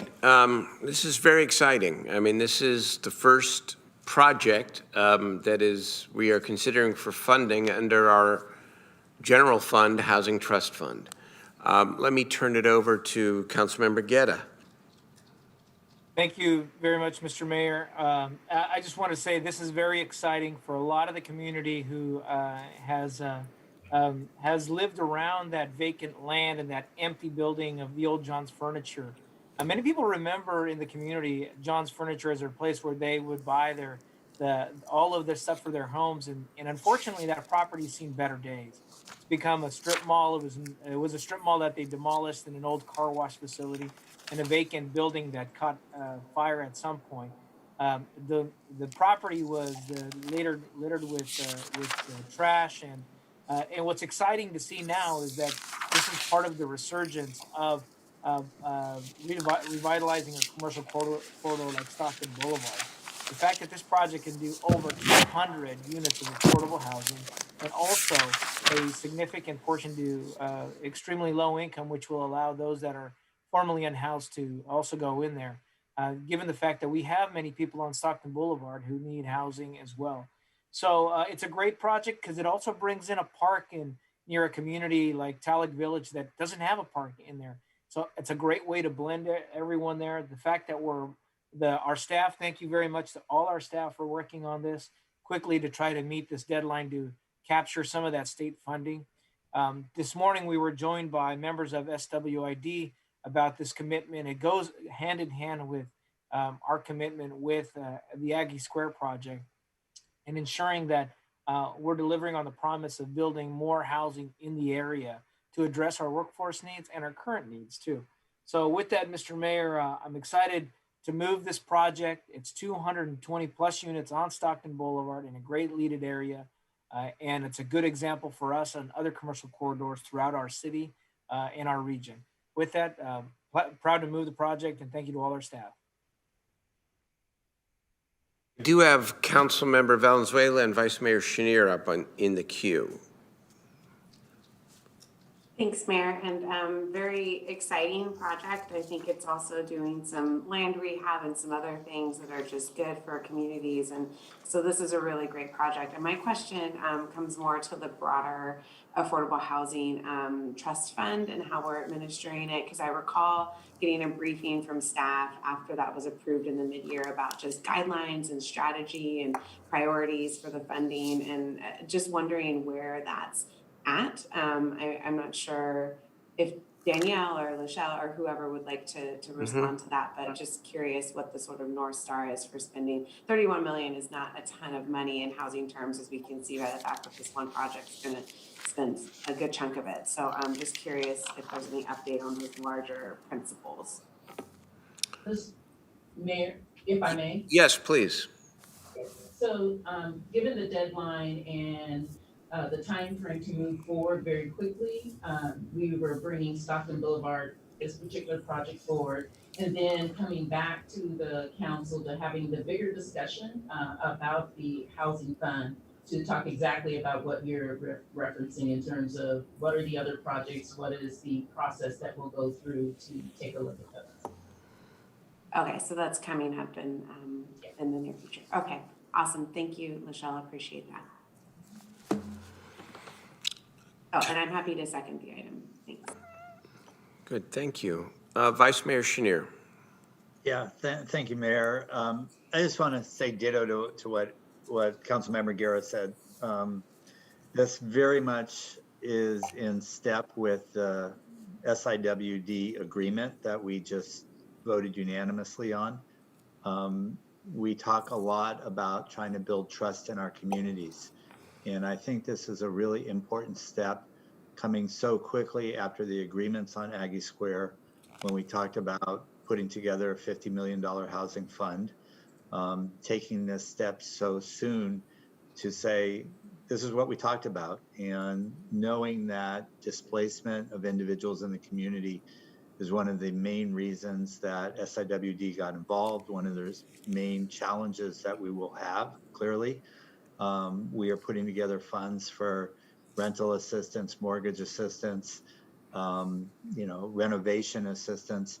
But even with all that, ultimately, as we talked about on the homeless situation, which Mr. Harris talked about, we have to have affordable and permanent housing if we're going to be successful in the long run. So that's what this does. It's a down payment on the other 99 vacant lots, I think, on Stockton Boulevard that we've got to get after. But with a mix of affordable workforce and market rate housing, we can really set the example for how do we bring a renaissance to an urban corridor. So I'm excited to vote aye on this. Again, a great start for the community, and I want to thank Mercy, Stephen Dawes, for all the work that they've done to get us to this point, as well as SHRA to be ready to go as kind of a shovel-ready project, if we can call it that, and get it up and going, over 200 units in a desperately needed area of our city. Great, and the only final comment I want to make, Councilmember Valenzuela's question about priority is very, very important, and also mentioning that $31 million is not enough to accommodate all the needs. And I will just repeat what I say most weeks, which is that if affordable housing is our city priority, and I believe that it is, then we need to find ways to put more discretionary resources into our Affordable Housing Trust Fund. That's what it's going to take. And we're going to have new opportunities as we move forward here with federal and state funds, and it doesn't have to be all general fund dollars. I understand that, but we have to keep the focus on building that from 31 million to something that at least adds up to 3 figures as opposed to 2 figures. Because Mayor, may I say something before we take the vote? yes, of course. Well, I just wanted to say this is a great project. Great job, Councilmember Guerra, and thank you to SHRA for helping him pull together something that's for families, that's in an important part of the city, that's targeting helping the Aggie Square come along. It's good, and I think it meets a lot of the criteria we're trying to accomplish and has other benefits as well, the workforce piece and all that. However, and I'm going to vote yes, of course, it's a great project, but I just want to echo Councilmember Valenzuela's comments, because I think we all agree that housing is a top priority, but it's inside of those parameters where I think she's asking, and I would ask for myself too, for an opportunity for some debate moving forward. This one, yes, but this falls actually into the category of things that I also want to make a top priority, which is families. But if we're going to open a family shelter, or we're going to spend, we've heard so many proposals from our colleagues, with still some to come. And I just want to make sure that we don't take votes that spend the resource that we have before we have a chance to consider all of the things in front of us. That being said, even if they were all in front of us, I'm still convinced that family housing on Stockton Boulevard right by Aggie Square is the right thing to do. So we should vote yes on this. But moving forward, I'd like to have a more robust dialogue around all the proposals, Mayor. And I know that there are community members that would like to weigh in after they've heard from everyone. And I just want to make sure that in your timeline, Mayor, that there is some set aside day for us to do that before we Yeah. take a vote. I think that's right.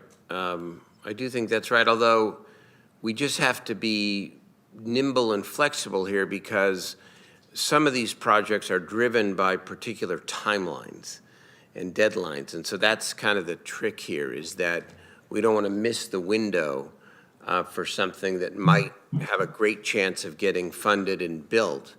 But you're right. I know that we are working actually on a policy paper, and I do think we need to get that to the City Council, Mr. City Manager, and Director Dozier, so that the council can weigh in on the larger scale priorities. We did this, by the way, back 2 years ago when we were first talking about a housing trust fund, and did approve a policy document. But I think it is time now to update it in light of, new members and also new sources of funding and new circumstances.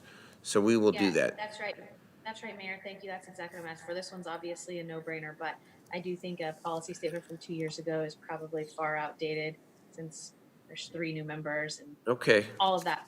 But yes, and Mayor, just to reiterate, that there would be a chance, you're thinking, when that's presented for the community, to participate as well, right? Well, of course. I will just preview that in my council ideas and questions, I may talk about another project that has a very specific timeline and objective. But Okay. I hear exactly what it is you're saying and agree. We got to get the policy formulation in front of us, so that as we go forward, we can then compare the project that is before the council with the priorities laid out by the City Council. Yeah, thank you, Mayor. That's right. Okay, I have Councilmember Guetta. Yeah, I just wanted to thank again Lachelle Dozier, our city staff, and Stephen Dobbs and the Mercy Housing team, because for many of us who remember, back then I was on the Neighborhood Association Board, we were reminiscing the experience. What a different experience it was when we were doing the Boulevard Court project, the motel conversion, and there was a lot of controversy. There were a lot of neighbors who were opposed to any type of affordable housing, not just permanent supportive housing, but any type of affordable housing in that area. And this one has been, so smooth and moving forward. And I think all of us have learned that. I think the settlement agreement, the community engagement, all the process that's been done by staff, even Liz Boyd and all of the economic development team have been talking about this. It's really developed that sense of community ownership. So just to say thank you again, because it was we were reminiscing, Christine Weicker and Lachelle Dozier yesterday about that experience. So with that, Mr. Mayor, I'm ready to vote and excited about this project that could open as close as in 2 years.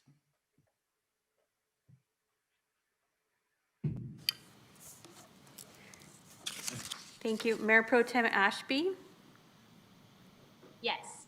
Councilmember Laloe, Aye. Councilmember Harris, Aye. Councilmember Valenzuela, Yes. Vice Mayor Chenier, Aye. Councilmember Guerra, Aye. Councilmember Jennings, Yes. Councilmember Vang, Yes. And Mayor Steinberg will be back in just one moment.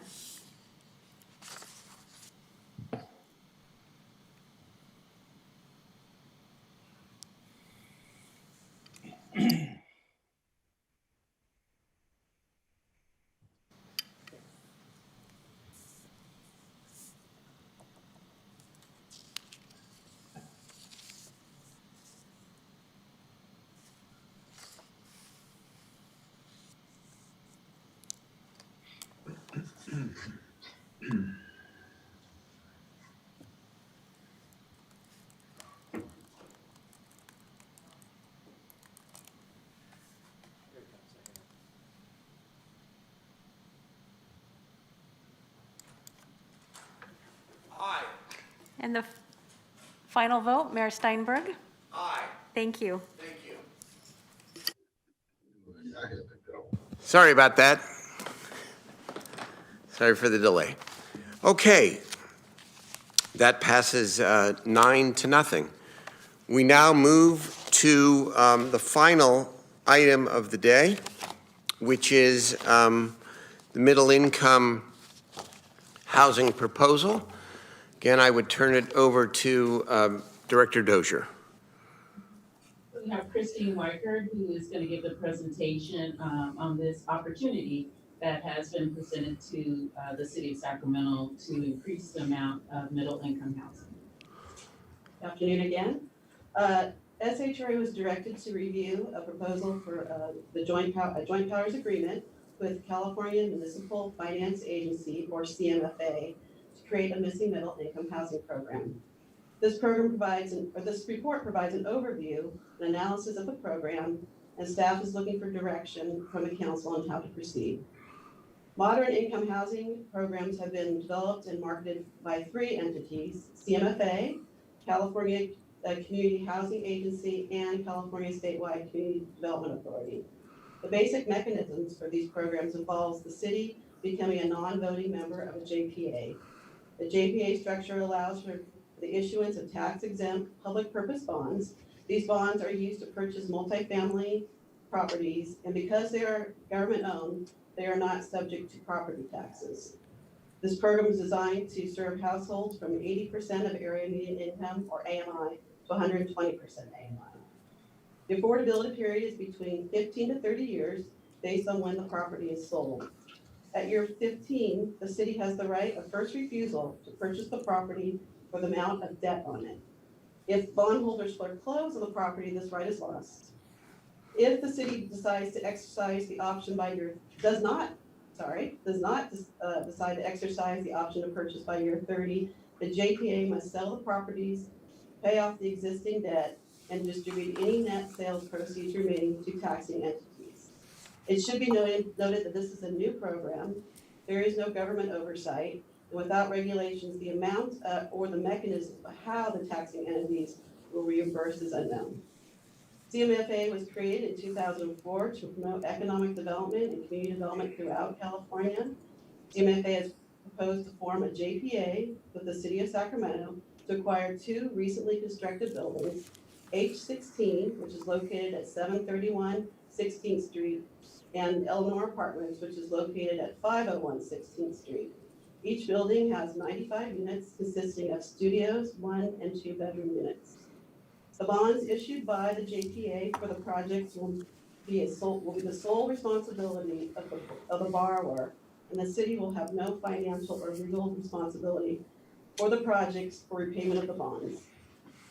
Staff has the following observations and recommendations about the CMFA program.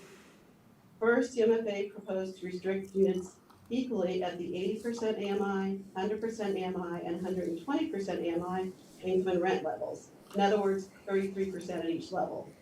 However, the case of 16H and Eleanor, 120% AMI rents are above the existing downtown Sacramento market rents, and 100% AMI rents are equal to existing market rents. Only the 80% AMI rents are below current market rents downtown. Due to this, staff is recommending more than 33% of the units be restricted at 80% AMI. Instead, staff proposes CMFA restrict 40% of the units at 80% AMI and the remainder at 100 and 120% AMI. In addition, staff recommends requiring all unit types to be split at the same percentages, ensuring that 1 and 2 bedrooms, not just studios, are also proportionally restricted to the lower 80% AMI income levels. While staff would have ideally liked to see more than 40% of the units restricted to 80% AMI, CMFA has informed us that the project would not generate significant revenue to cover operating costs and fees if rents were reduced. Second, property tax revenue losses are significant over time. Staff is unable to confirm the exact amount of tax revenue loss over the 15 to 30-year period. The current assessed values for the projects will be approximately $65 million. At 1% of value, that is approximately $650,000 of initial property tax revenue, which will not be distributed to the taxing entities annually. Third, CMFA originally proposed one JPA agreement with the city to undertake the middle income program and individual community benefit agreements for each project. Staff recommends a new JPA and community benefit agreement for each project, which requires city council approval. This will allow greater transparency and oversight, and SHRA will provide this project by project analysis for council. Fourth, no government regulations or oversight requirements have been adopted for this type of bond issuance. CMFA will be the sole monitoring entity, assuring that incomes and rent limits are being enforced by the property manager.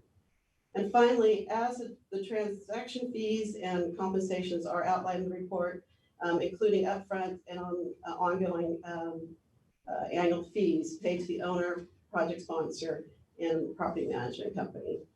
While CMFA has established their fees for this project, staff recommends working with CMFA to lower fees that are in subsequent projects. In addition, CMFA states that they will share a portion of the issuance fee it receives with its member communities.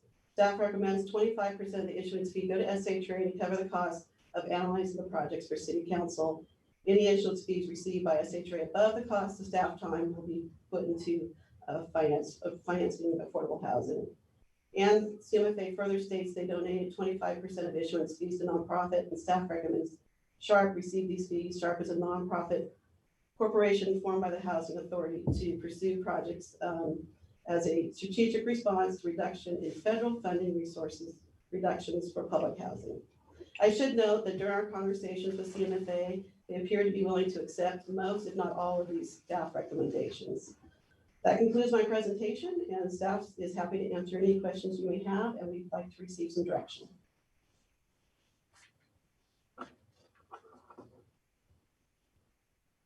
Okay, I'm going to turn this over to Councilmember Valenzuela, who I know has worked hard on this one. Go ahead.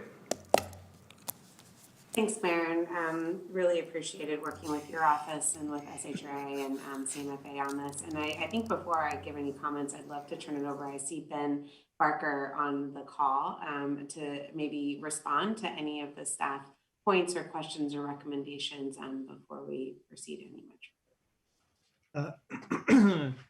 Thank you. I'm Ben Barker. Thank you, Mayor and council members, for having us and for the opportunity to review this program. While this is a newer program to obviously the city of Sacramento and to California, this type of financing has been around for quite a while. It's been a proven track record on the East Coast, and it's been morphed a little bit for JPAs to own these transactions that keep, again, the city or counties from having any legal or moral or obligations with the debt that's included in it. It's a pretty simple program. We're grateful for this time that the city of Sacramento is talking about affordable housing, the key elements from homeless to low income to middle income. This would obviously play a role to the middle income or / workforce housing. We would hope that it would be able to house teachers, first responders, people that are living and working within the city of Sacramento. So Sacramento obviously has an affordable housing shortage. And what this middle income opportunity does is puts an opportunity for people that are transitioning out of affordable housing into the next step. A lot of times, if you're living in affordable housing projects, they're very nice. If you've driven around a lot of them, they're pretty easy to pick out. CMFA has financed well over 400 plus affordable housing projects and issued bonds on those. And they're usually the highlights of the neighborhood. But from there, when you transition out of affordable housing, there's not a lot of great opportunities or equal places to live. So this will be the first step in allowing that middle income to move out of an affordable, or for the middle income residents to stay in the city of Sacramento. So the CMFA is asking to help establish this program by forming a new JPA with the city. The city already has an existing JPA agreement with the CMFA, and the CMFA has issued bonds on well over 10 projects within the city. The CMFA is not asking for any money. We're not asking for donations, grants, loans. We're not asking for any handouts to finance this project. It'll be solely financed through the CMFA. The CMFA will be the sole obligor on the bonds, and it will not cause any risk or responsibilities again on the city. And then the last part is this, like was said, the CMFA shares our issuance fees with everybody that we do an issuance with. So 25% could go to the general fund if the city would like the fees to go from the general fund to the SH&RA. CMFA has no problems with that. The other 25% of the fees that we would split generally goes to nonprofits. If the city would like to direct that to go to the nonprofit that staff listed, CMFA has no problems with that. Again, CMFA doesn't have any problems with the unit makeup of 40, 20, and 40. We think the project can work with that. We will, with the city's direction, that we can move forward on approving this program. We'll start the underwriting process, but I'm highly confident that those numbers will work. And then the public benefit, the last thing is the city will be asked to sign a public benefit agreement with the CMFA. And the public benefit agreement will clearly lay out what happens with the process and the issuance once the bonds are paid off. If the city wants the CMFA to sell the project, how the repayment of all the fees or the repayment of the excess money would go. So it'll clearly be laid out when the city approves this, I believe, hopefully at the next meeting. And with that, I can take any questions. Thank you, Ben. I appreciate. I wanted to give this chance for you to respond, and I am really excited about this opportunity. I know the rents, some folks, some of my colleagues in other parts of the city may look at some of these rents and go, wow, that seems really high.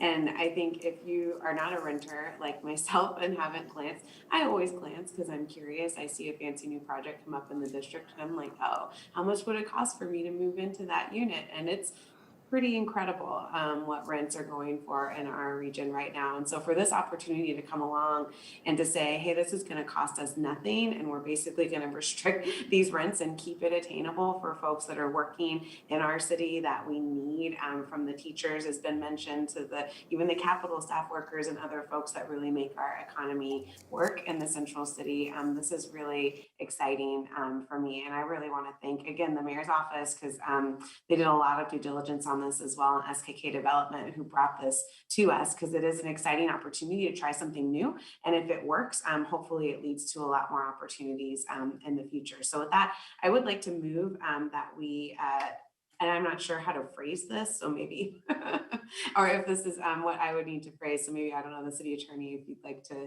I would appreciate your guidance, but I think I'm moving to start moving on establishing a JPA. It's sort of I don't know if I even move or if we're just providing the direction, but yeah, I would like to move whatever I need to move forward. And I don't see Susan popping on the screen, so I don't know if that's a better SHRA question. Can we get some guidance on the exact motion? We just want to make sure that all the timelines are met and the paperwork comes back in sufficient time to be able to actualize the intent of the recommendation here. So what is that?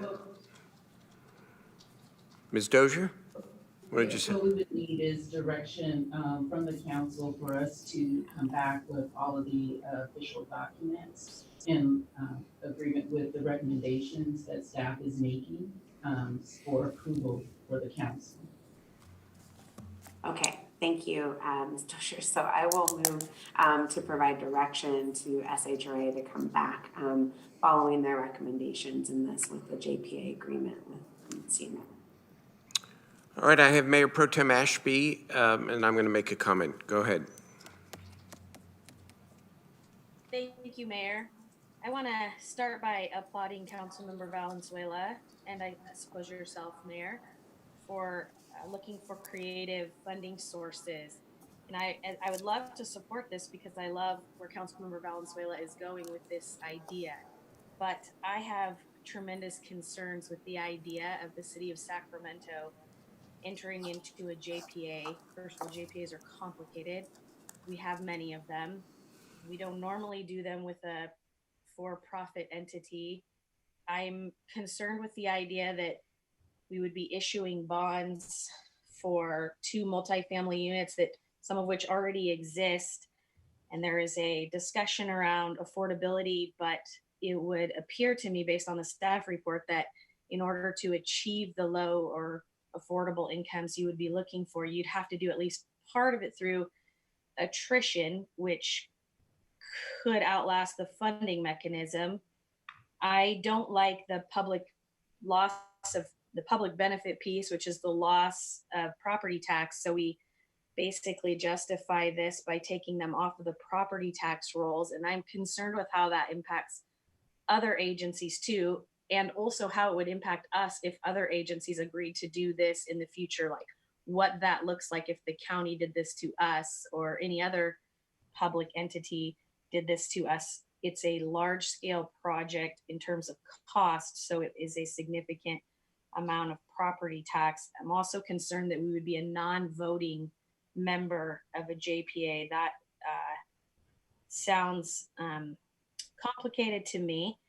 And I don't like the idea of loss of control over the value of the land and what it would mean when the valuations come in for the sale of that land, which would have impacts on everything around it. There are some really great projects being looked at by startup developers in that same area in Councilmember Valenzuela's district that are also very exciting.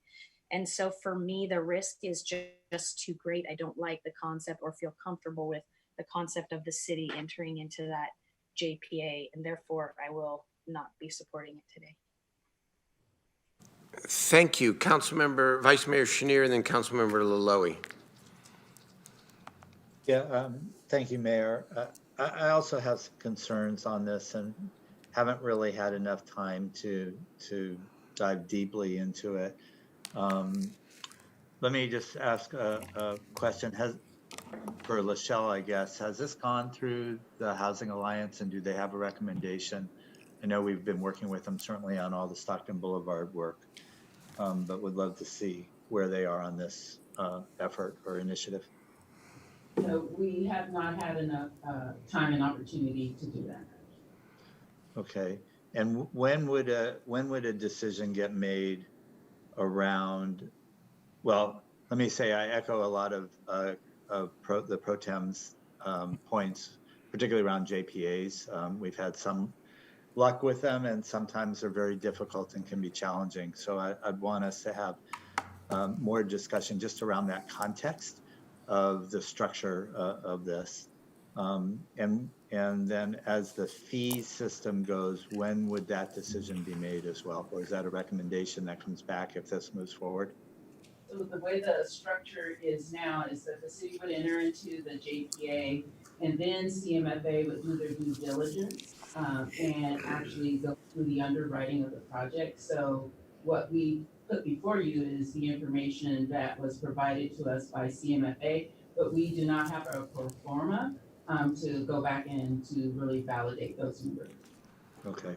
So for me, just as we get there, beyond costs that are incurred, any fees, I think should go to the city's Affordable Housing Trust Fund. We're looking very hard, and the mayor just said it at our last item that 31 million was a start. Now 21 million.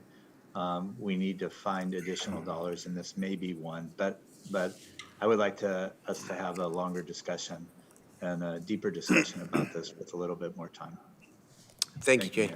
Sean, Councilmember Lowy, before I turn it over to you, I think I'm going to weigh in here because I just want to to sort of take what I hear and respond to some, but I want to say at the outset that I believe we should go forward with this, because I want to put the money issue into context for just a moment.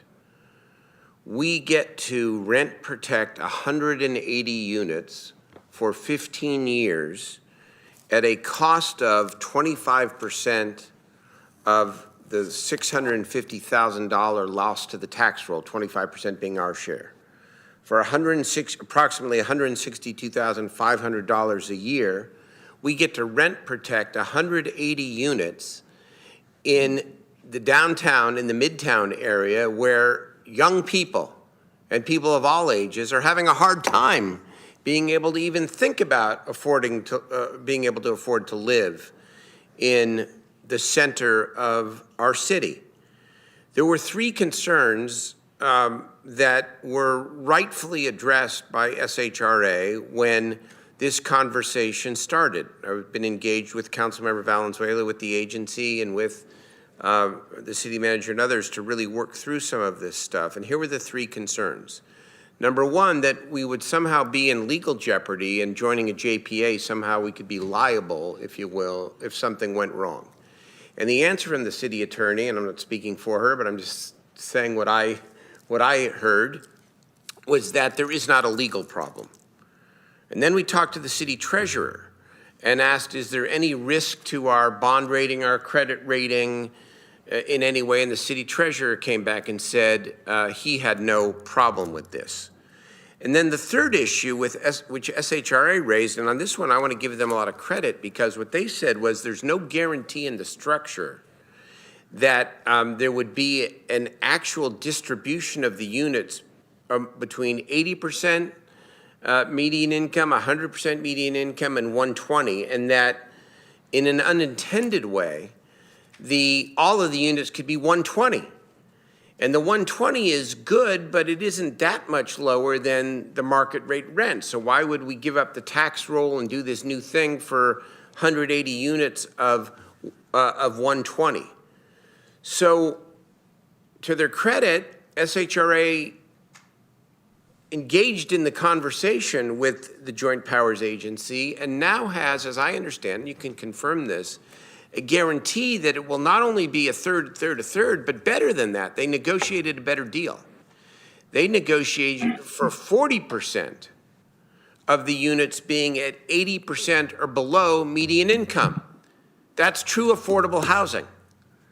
So if you just take those units and look at the cost of what, $162,000 a year to have dozens, 40% of 180, of 80% or below housing, quality housing in the middle of our central city, I think we'd be missing a tremendous opportunity if we just said no to this because we don't have all the answers. Because we did ask the very questions that Councilmember Vice Mayor Chenier and Mayor Pro Tem Ashby have asked, and I'm sure all the entities, the treasurer and the attorney, can certainly speak for themselves, but they had no problem with this. And then the agency did a good job in ensuring that we could guarantee that most of the units, or at least 40% of the units, would be for low-income tenants. Missed opportunity if we don't do this. Councilmember Laloy? Thank you very much, Mr. Mayor. You know, I had to get myself somewhat familiarized with the GPAs, and as Councilmember Ashby alluded to, at first I thought I was reading a foreign language, so I had to kind of dig into it more. And I do agree, it does sound somewhat complex. The property tax, yes, 162,000. And the scope of things, it doesn't sound that big. But at the same time, I just want to make sure, what direction are we going? Is it, at what point So I can understand affordable housing, and we're all concentrating on that. Now we're coming into middle income housing to allow affordable rents in downtown, where all surrounding downtown are extremely affordable. So where are we gonna go at the next level? At one point or another, I think affordable housing, I'm all in, but middle income housing, again, if it's a downtown, I mean, any city you go to, the downtown has higher rents. That's why individuals move in the suburbs or around downtown. So what's the next level? Are we gonna subsidize buying houses in downtown? And then we're looking at two properties that are pretty hefty. I mean, it's a $65 million property at the height of the real estate market. So is this the right time to get involved in a project like that when we know that real estate is on steroids right now? So those are my concerns, and hopefully as we get more information, I can think about it in a different way.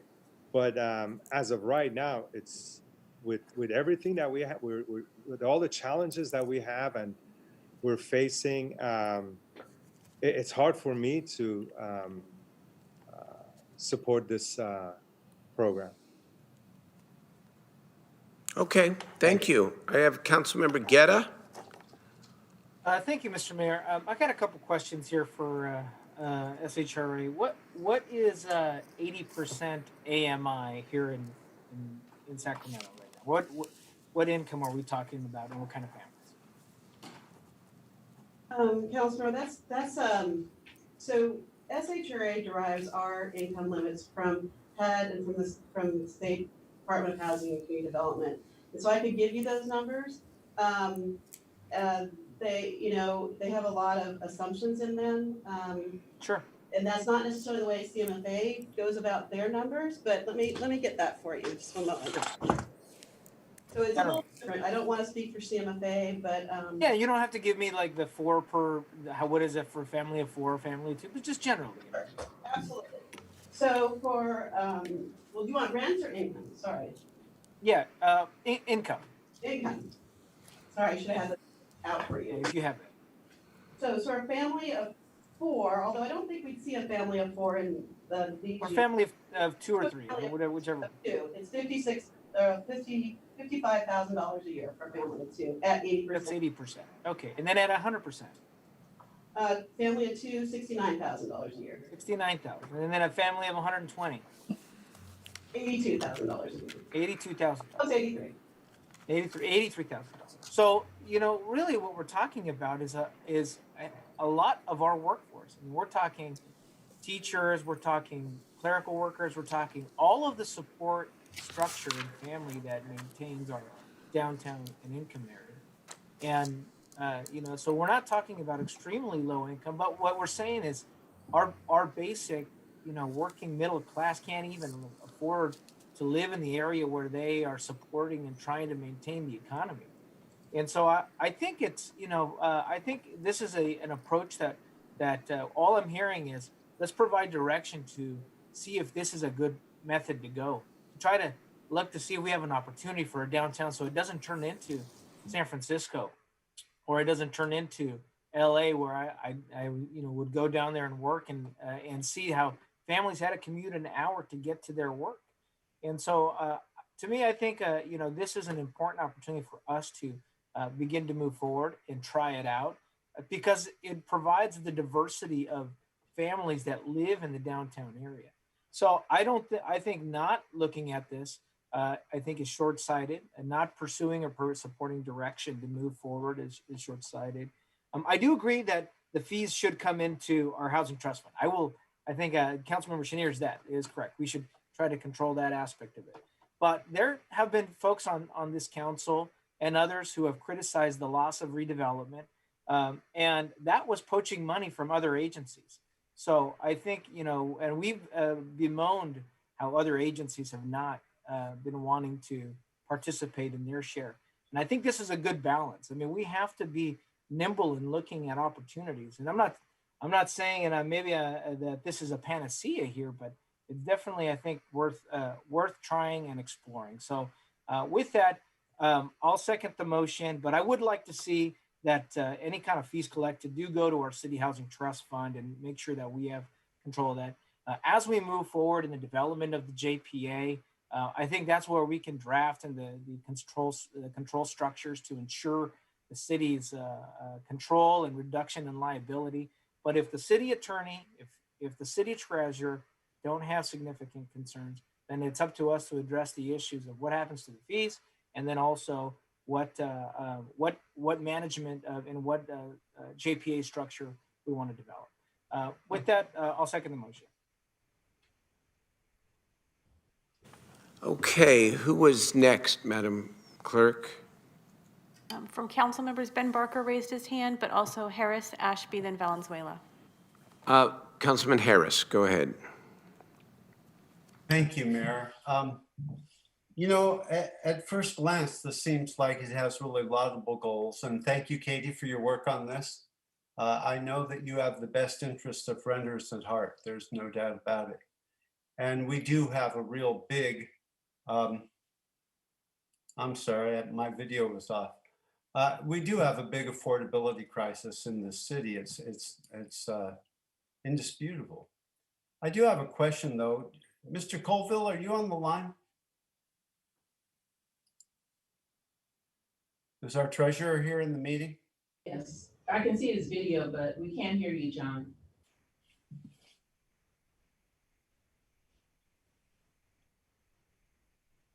I'm not sure if Mindy has to unmute you. We'll take our time. Okay, Mr. Colville. Well, John, your lips are moving, but nothing's coming out. So the audio issue is on Mr. Colville's side.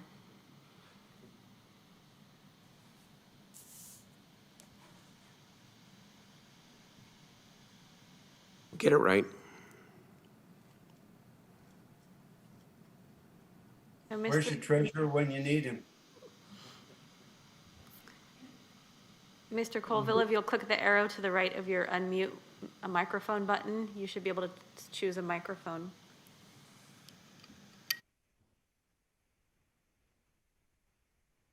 How about now? Got it. Gotcha. Okay. Switching from Zoom to Teams to everything. Anyway, yeah, we were surprised. I've had some email conversations going between the city attorney's office and myself that we were surprised that this came to council so rapidly. We met with Lachelle and her team last week to talk about it. We came up with some concerns. We were going to do more due diligence, and it shows up on the council meeting. So we've been approached by similar programs in the past, and we haven't done them just the fact that we're not a voting member of the JPA. There's really no economy of scales generated from a entity as big as the city of Sacramento. There's no other large cities involved in any of these. City of San Jose's staff just submitted to their council to not participate. We're meeting with them next week to talk about their concerns. I'm not saying this is a bad program, Councilman Harris. I just think we need more time to review it. And I didn't realize it was coming to council a week after we had an initial conversation with SHRA. Okay, well, thank you, John. I appreciate that. You know, again, at first glance, this looks like it could be a good deal. But it is a rather adventurous approach. I see that Sotiri seems to be a big fan of it. So that would tend to move me in that direction. But I would actually like to see more full analysis of what this means. And I think even SHRA, mentioned that they haven't had time to do all the research that they might want to do. I would hope that the direction is to bring this back for another discussion before it comes back for a vote. I think it does need a little bit more scrutiny. I have some of the hesitations that our pro tem and Councilmember Chenier have. I find myself wanting just a little bit more information before being confronted with a vote. Thank you, Mayor. Okay, very good. We do have a couple other members here. Who is up? Mayor Pro Tem Ashby, then Valenzuela and Vang. Okay, Thank you. So I just wanted to say, I think if the motion goes forward today as presented, I'll be voting no. But if you would like to do what some of the others have recommended, Vice Mayor Chenier and Councilmember Harris and Loloe have all suggested that perhaps some more due diligence and then bring it back, I could potentially support that. However, I would like to ask the city attorney a question. Susanna, are you there? I am, council member. Okay, great. Have you and your office had enough time? I understand you've had one meeting, but it sounds like, according to the city treasurer, that you all were taken a bit by surprise that this was on the agenda today. The staff report, I think, was added yesterday. And I want to ask you, one, do you need more time to vet it? And two, if not, can you tell us with certainty that there is no legal liability in this process for the city of Sacramento? Well, I think because it's an SHRA, we didn't see it. We don't always see them. And so it did catch us by surprise. We were in the middle of doing our due diligence following the meeting we had that Treasurer Colville referenced that we were also at. There's low risk to the city, legal risk. It's not accurate to say that there's no risk. There is a low risk to the city. We have preliminarily opined that this is something the city could enter into, but there is significant analysis that should happen, most particularly on the policy side, which I think Treasurer Colville was referencing. And we have not completed our analysis. It's typically our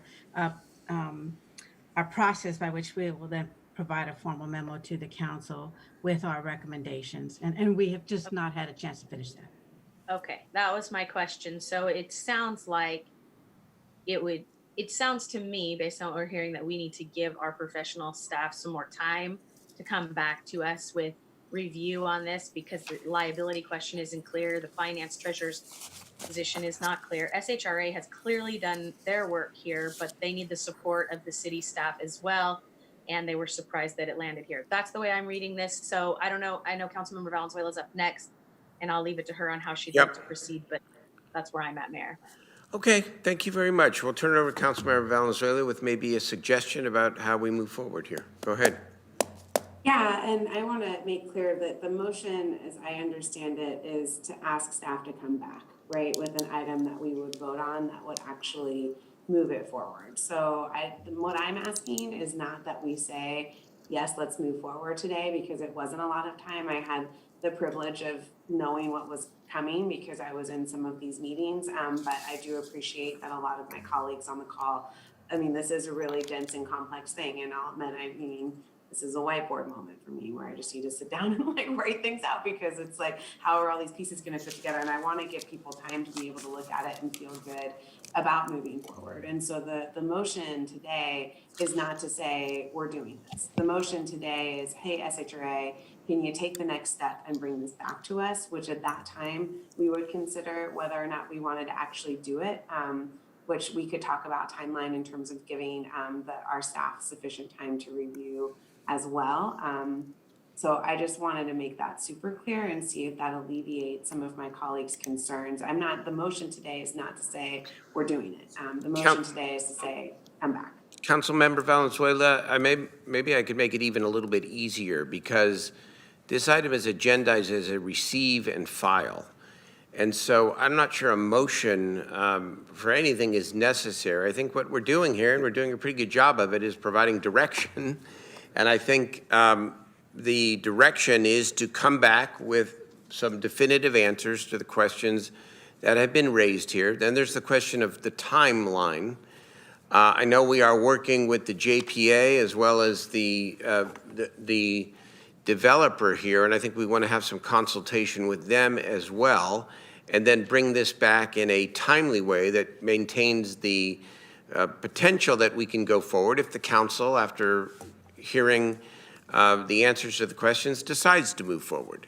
And so no motion necessary. I think I think we've given pretty good direction here, and we'll work, I'll work with you, and we'll work with everybody in the city team here to bring this back on a date specific once we're confident that our professionals and can provide the information ahead of time to all of the members. Fair?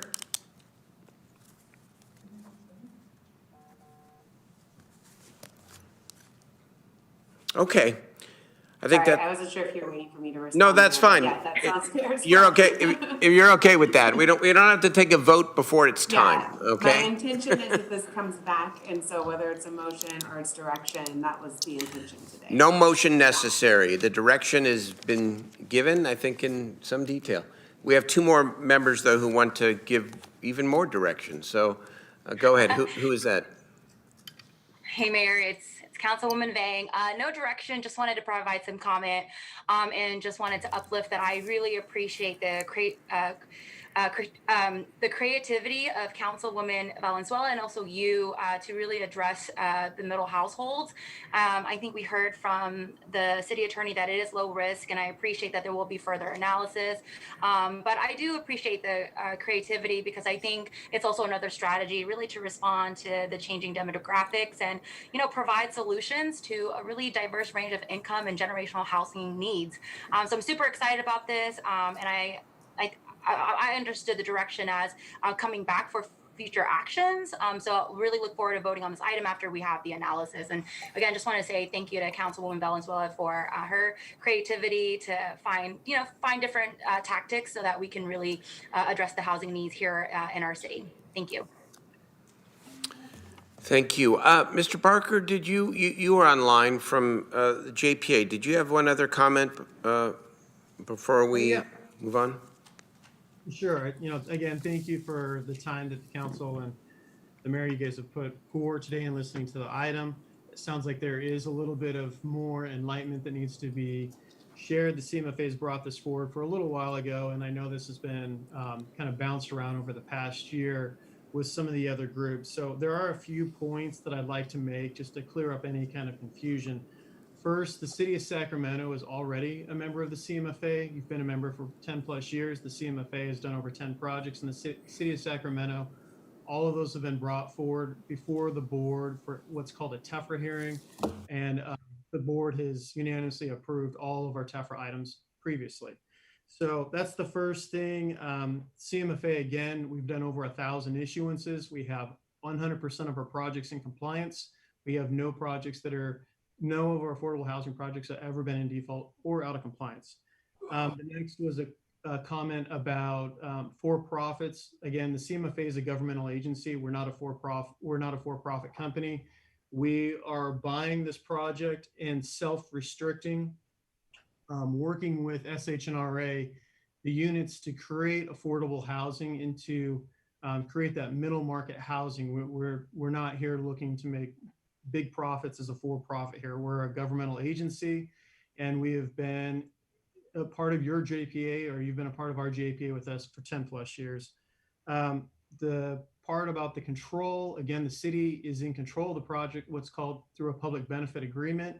And the public benefit agreement outlines the way that the city can be in control with the project. And then that will be memorialized in what's called a regulatory agreement that is recorded at the county and will ensure the rent restrictions that the city has agreed to, or the city would like us to agree to, I'm sorry. So the affordability will retain in place for the next 30 years and will be recorded in a regulatory agreement, which is the same type of structure that has been done with all of SHNRA's affordable projects and the 450 plus CMFA affordable housing projects that we have done. The one other thing is, yes, there has been a few large housing authorities and large cities that have said no to this program. The CMFA has never had a housing authority say, no, we are not named in any of the reports that are out. There's a few reports kind of floating around. The CMFA has steered clear and has not been named in a single report. Furthermore, a lot of the large housing authorities has asked the CMFA to help them establish this program and doing this as a single purpose, just moving forward with the CMFA as opposed to the other few groups that are in it. So we do want to make sure that that's clear that the CMFA is not in any of the negative reports or names not mentioned. And we would hope to continue to working with SHNRA, City Council's direction, or the mayor's direction on that. And again, I'm here happy to answer any questions, and we will we'll move forward with that, whatever Okay. direction you would like. Hey, today has been a very productive discussion because we floated a new concept, we put it out there, a lot of questions asked. Now let's get them more fully answered and let's have a great discussion and debate and see how we want to move forward. Councilmember Laloe, you had a question. Actually, Mr. Mayor, Mr. Baker answered them during his explanation of the process. So thank you very much. Mayor, can I ask Mr. Barker one question, please? Yes, of course. Just a quick one. I didn't see it in the report. It could have been in there, but Mr. Barker, where are you from? Where are you from? Carlsbad, California. Okay. And the CMFA has 350, almost 400 members throughout the state of California, cities, counties, special districts, authorities, and just as a note of reference, the CMFA is the largest affordable housing issuer in the state. We do, just if you look at the state's website, you can see that CMFA is the largest bond issuer in the state. We submit more projects than the rest of the state combined. On top of that, we have a lot of other financing experience. The CMFA issued the bonds for LAX Airport, San Diego Zoo, the entire school district consortium of Claremont, a number of regional and health facilities throughout the state. So the CMFA has a pretty broad experience with affordable housing, as well as lots of other sophisticated financings. We are constantly in the public markets doing public offerings. That's great. Thanks for the answer. My point is just that those places in San Diego are all also near Carlsbad. So, we're in Sacramento and our housing and redevelopment agency reinvests back in this community. And so when those tax dollars come off of the tax roll and go into SHRA, they go back into our community, which is just something I just want to consider. It doesn't mean it's a deal breaker, just something to consider. Yeah, and again, the CMFA has already done lots of projects in the city of Sacramento. Lots of schools and healthcare facilities located in the city of Sacramento, as well as the county too.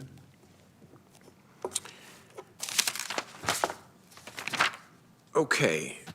Any other questions?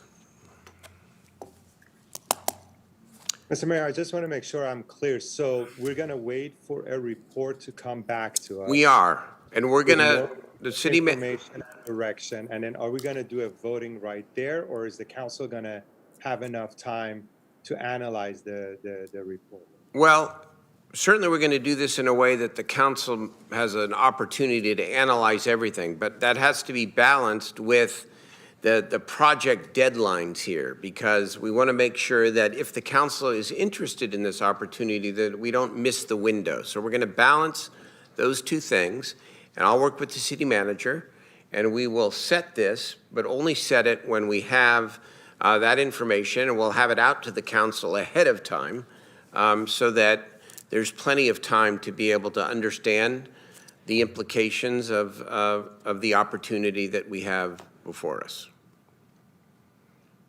Thank you. Okay. Thank you. That is the item, and that is the council agenda for the day. We do not have public testimony on items not on the agenda, but we do have council ideas and questions, and I have one, so might as well get right to it. As if we haven't had enough discussion about housing and housing projects today, I've got another one for us. I've been approached by the Mutual Housing Association, who are the developers for the 150-unit project in the rail yards. And they are asking for consideration for $3.5 million out of our Housing Trust Fund to make them more competitive in the next round of 4% housing tax credit competition. The deadline for that round is May the 25th. The rail yards is a very important opportunity site for us as a city for a variety of reasons. And I would like SHRA please to agendize this item for next week. I would ask them to please work in collaboration with the city manager's side and our housing department here so that we can bring this back. And I want to make sure that we work over these next couple of days to ensure that the council members have all the information that they will need to make a decision on this opportunity. It's $3.5 million as opposed to the 10, for example, that we proudly just did on the Stockton Boulevard project. But it's important opportunity project for a variety of reasons, and I would like to have that come back next Tuesday on our city council agenda, please. Any other council ideas and questions? Mayor, I have an adjourn in memory. Oh, Yes. Eric, can I go before that, Eric? Would you mind? Thank you. I appreciate it. Mayor, I agree with you about what you just asked to bring back to council. This is an important project. The cost per door is very reasonable, I think. We did not build the Housing Trust Fund to sit on it. We built it to use it. And this is a project that really does need to go forward. So I support you completely in your suggestion that we bring this back next week. Thank you, Mayor.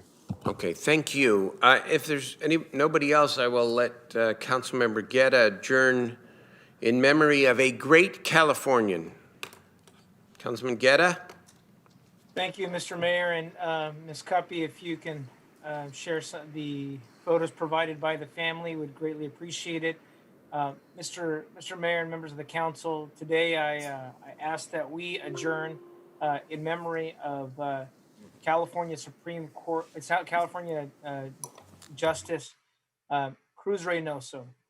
On May 7th, this past Friday, former California Supreme Court Associate Justice, law professor of UC Davis, civil rights activist, and just a lovely, warm-hearted person. Cruz Reynoso passed away at the age of 90, surrounded by his family. He was born in 1931 in Brea, California, to Francisca Ramirez Reynoso and Juan Reynoso. Cruz was one of 11 children, and along with his brothers and his father, they were migrant farm workers, and something I can closely relate to. And like many of them, followed the fruit and harvest around to make ends meet.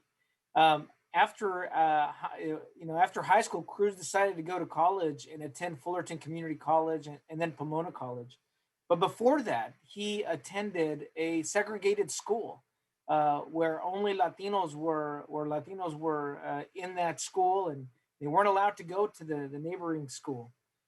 Cruz was drafted later into the U.S. Army, where he served in the Counterintelligence Corps. And while serving in the Army, Cruz was stationed in Washington, D.C., where he first met his first wife, Janine Harness. They married in 1956 and raised 4 children together.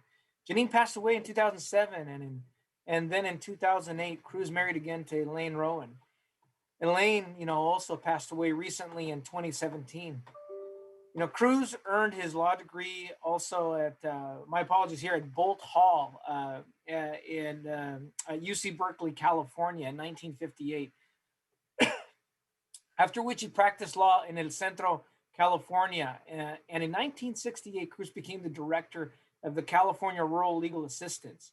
If you were here earlier this afternoon seeing our actions in the Budget and Audit Committee, he would have been very proud of this council to support the efforts that CRLA Foundation and CRLA have been doing. He was an advocate statewide and understood that he could use the legal profession to fight for the rights of folks. And in 1972, Cruz became a law professor for University of Mexico.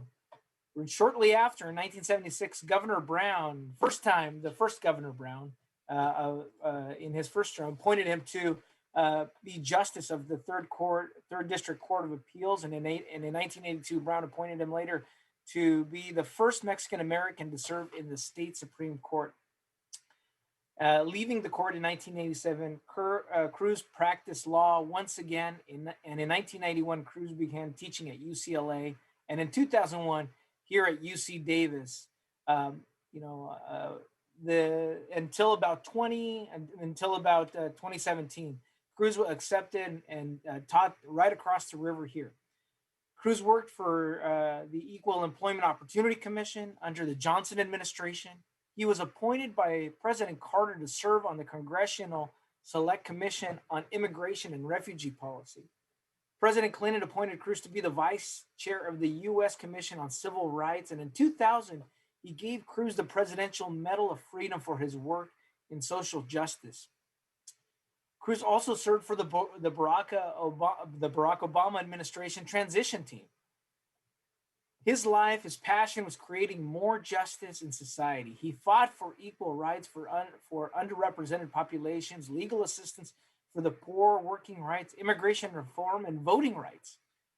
And even until recently, I remember going on Friday mornings at 8 a.m. to the Waffle Square on 10th Street, and I believe S there, where he will put together a group of folks who wanted to do more voter education outreach. And when not fighting legal battles, he loved working on his ranch and talked about how much he cared for his animals and the work he did. Abby Ginsburg pronounced an award-winning film about Cruz's life titled "Sowing the Seeds of Justice." Cruz cared a lot about young people. And I remember as a teenager, he would go to the farm working communities, and in Yolo County would pull together all the migrant farm working kids to talk to them about resiliency and hope. And, back then I remember seeing him, being so humble and honest, and would have never thought that this person was a presidential appointee or anything. He was just a person who cared about kids and taught us the word ganas. Ganas, it's a word about resiliency and hope. Such a guy with a big heart. Cruz cared a lot about a community. He's survived by his brother, 4 sisters, his 4 children, their spouses, Trina. He had 17 grandchildren, cared a lot about family and love. A very, very great leader here. Our own here locally community, we renamed him, renamed the La Raza Lawyers Association as the Cruz Reynoso Bar Association. Very influential person here in our region, a great Californian, great American. I was honored to be sworn in to office in this chambers by him. I'd like to adjourn in memory of one of America's greatest heroes, Cruz Reynoso, Chief Justice Justice of California Supreme Court. Thank you, Mr. Mayor.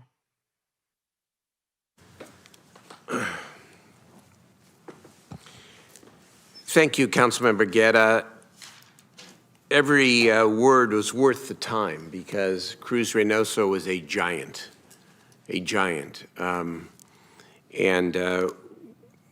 We'll all do well to learn about him and to live by his example. Thank you for the adjourn in memory of Justice Cruz Reynoso. If there's nothing else to come before the Sacramento City Council, 10 minutes to 5, we are adjourned.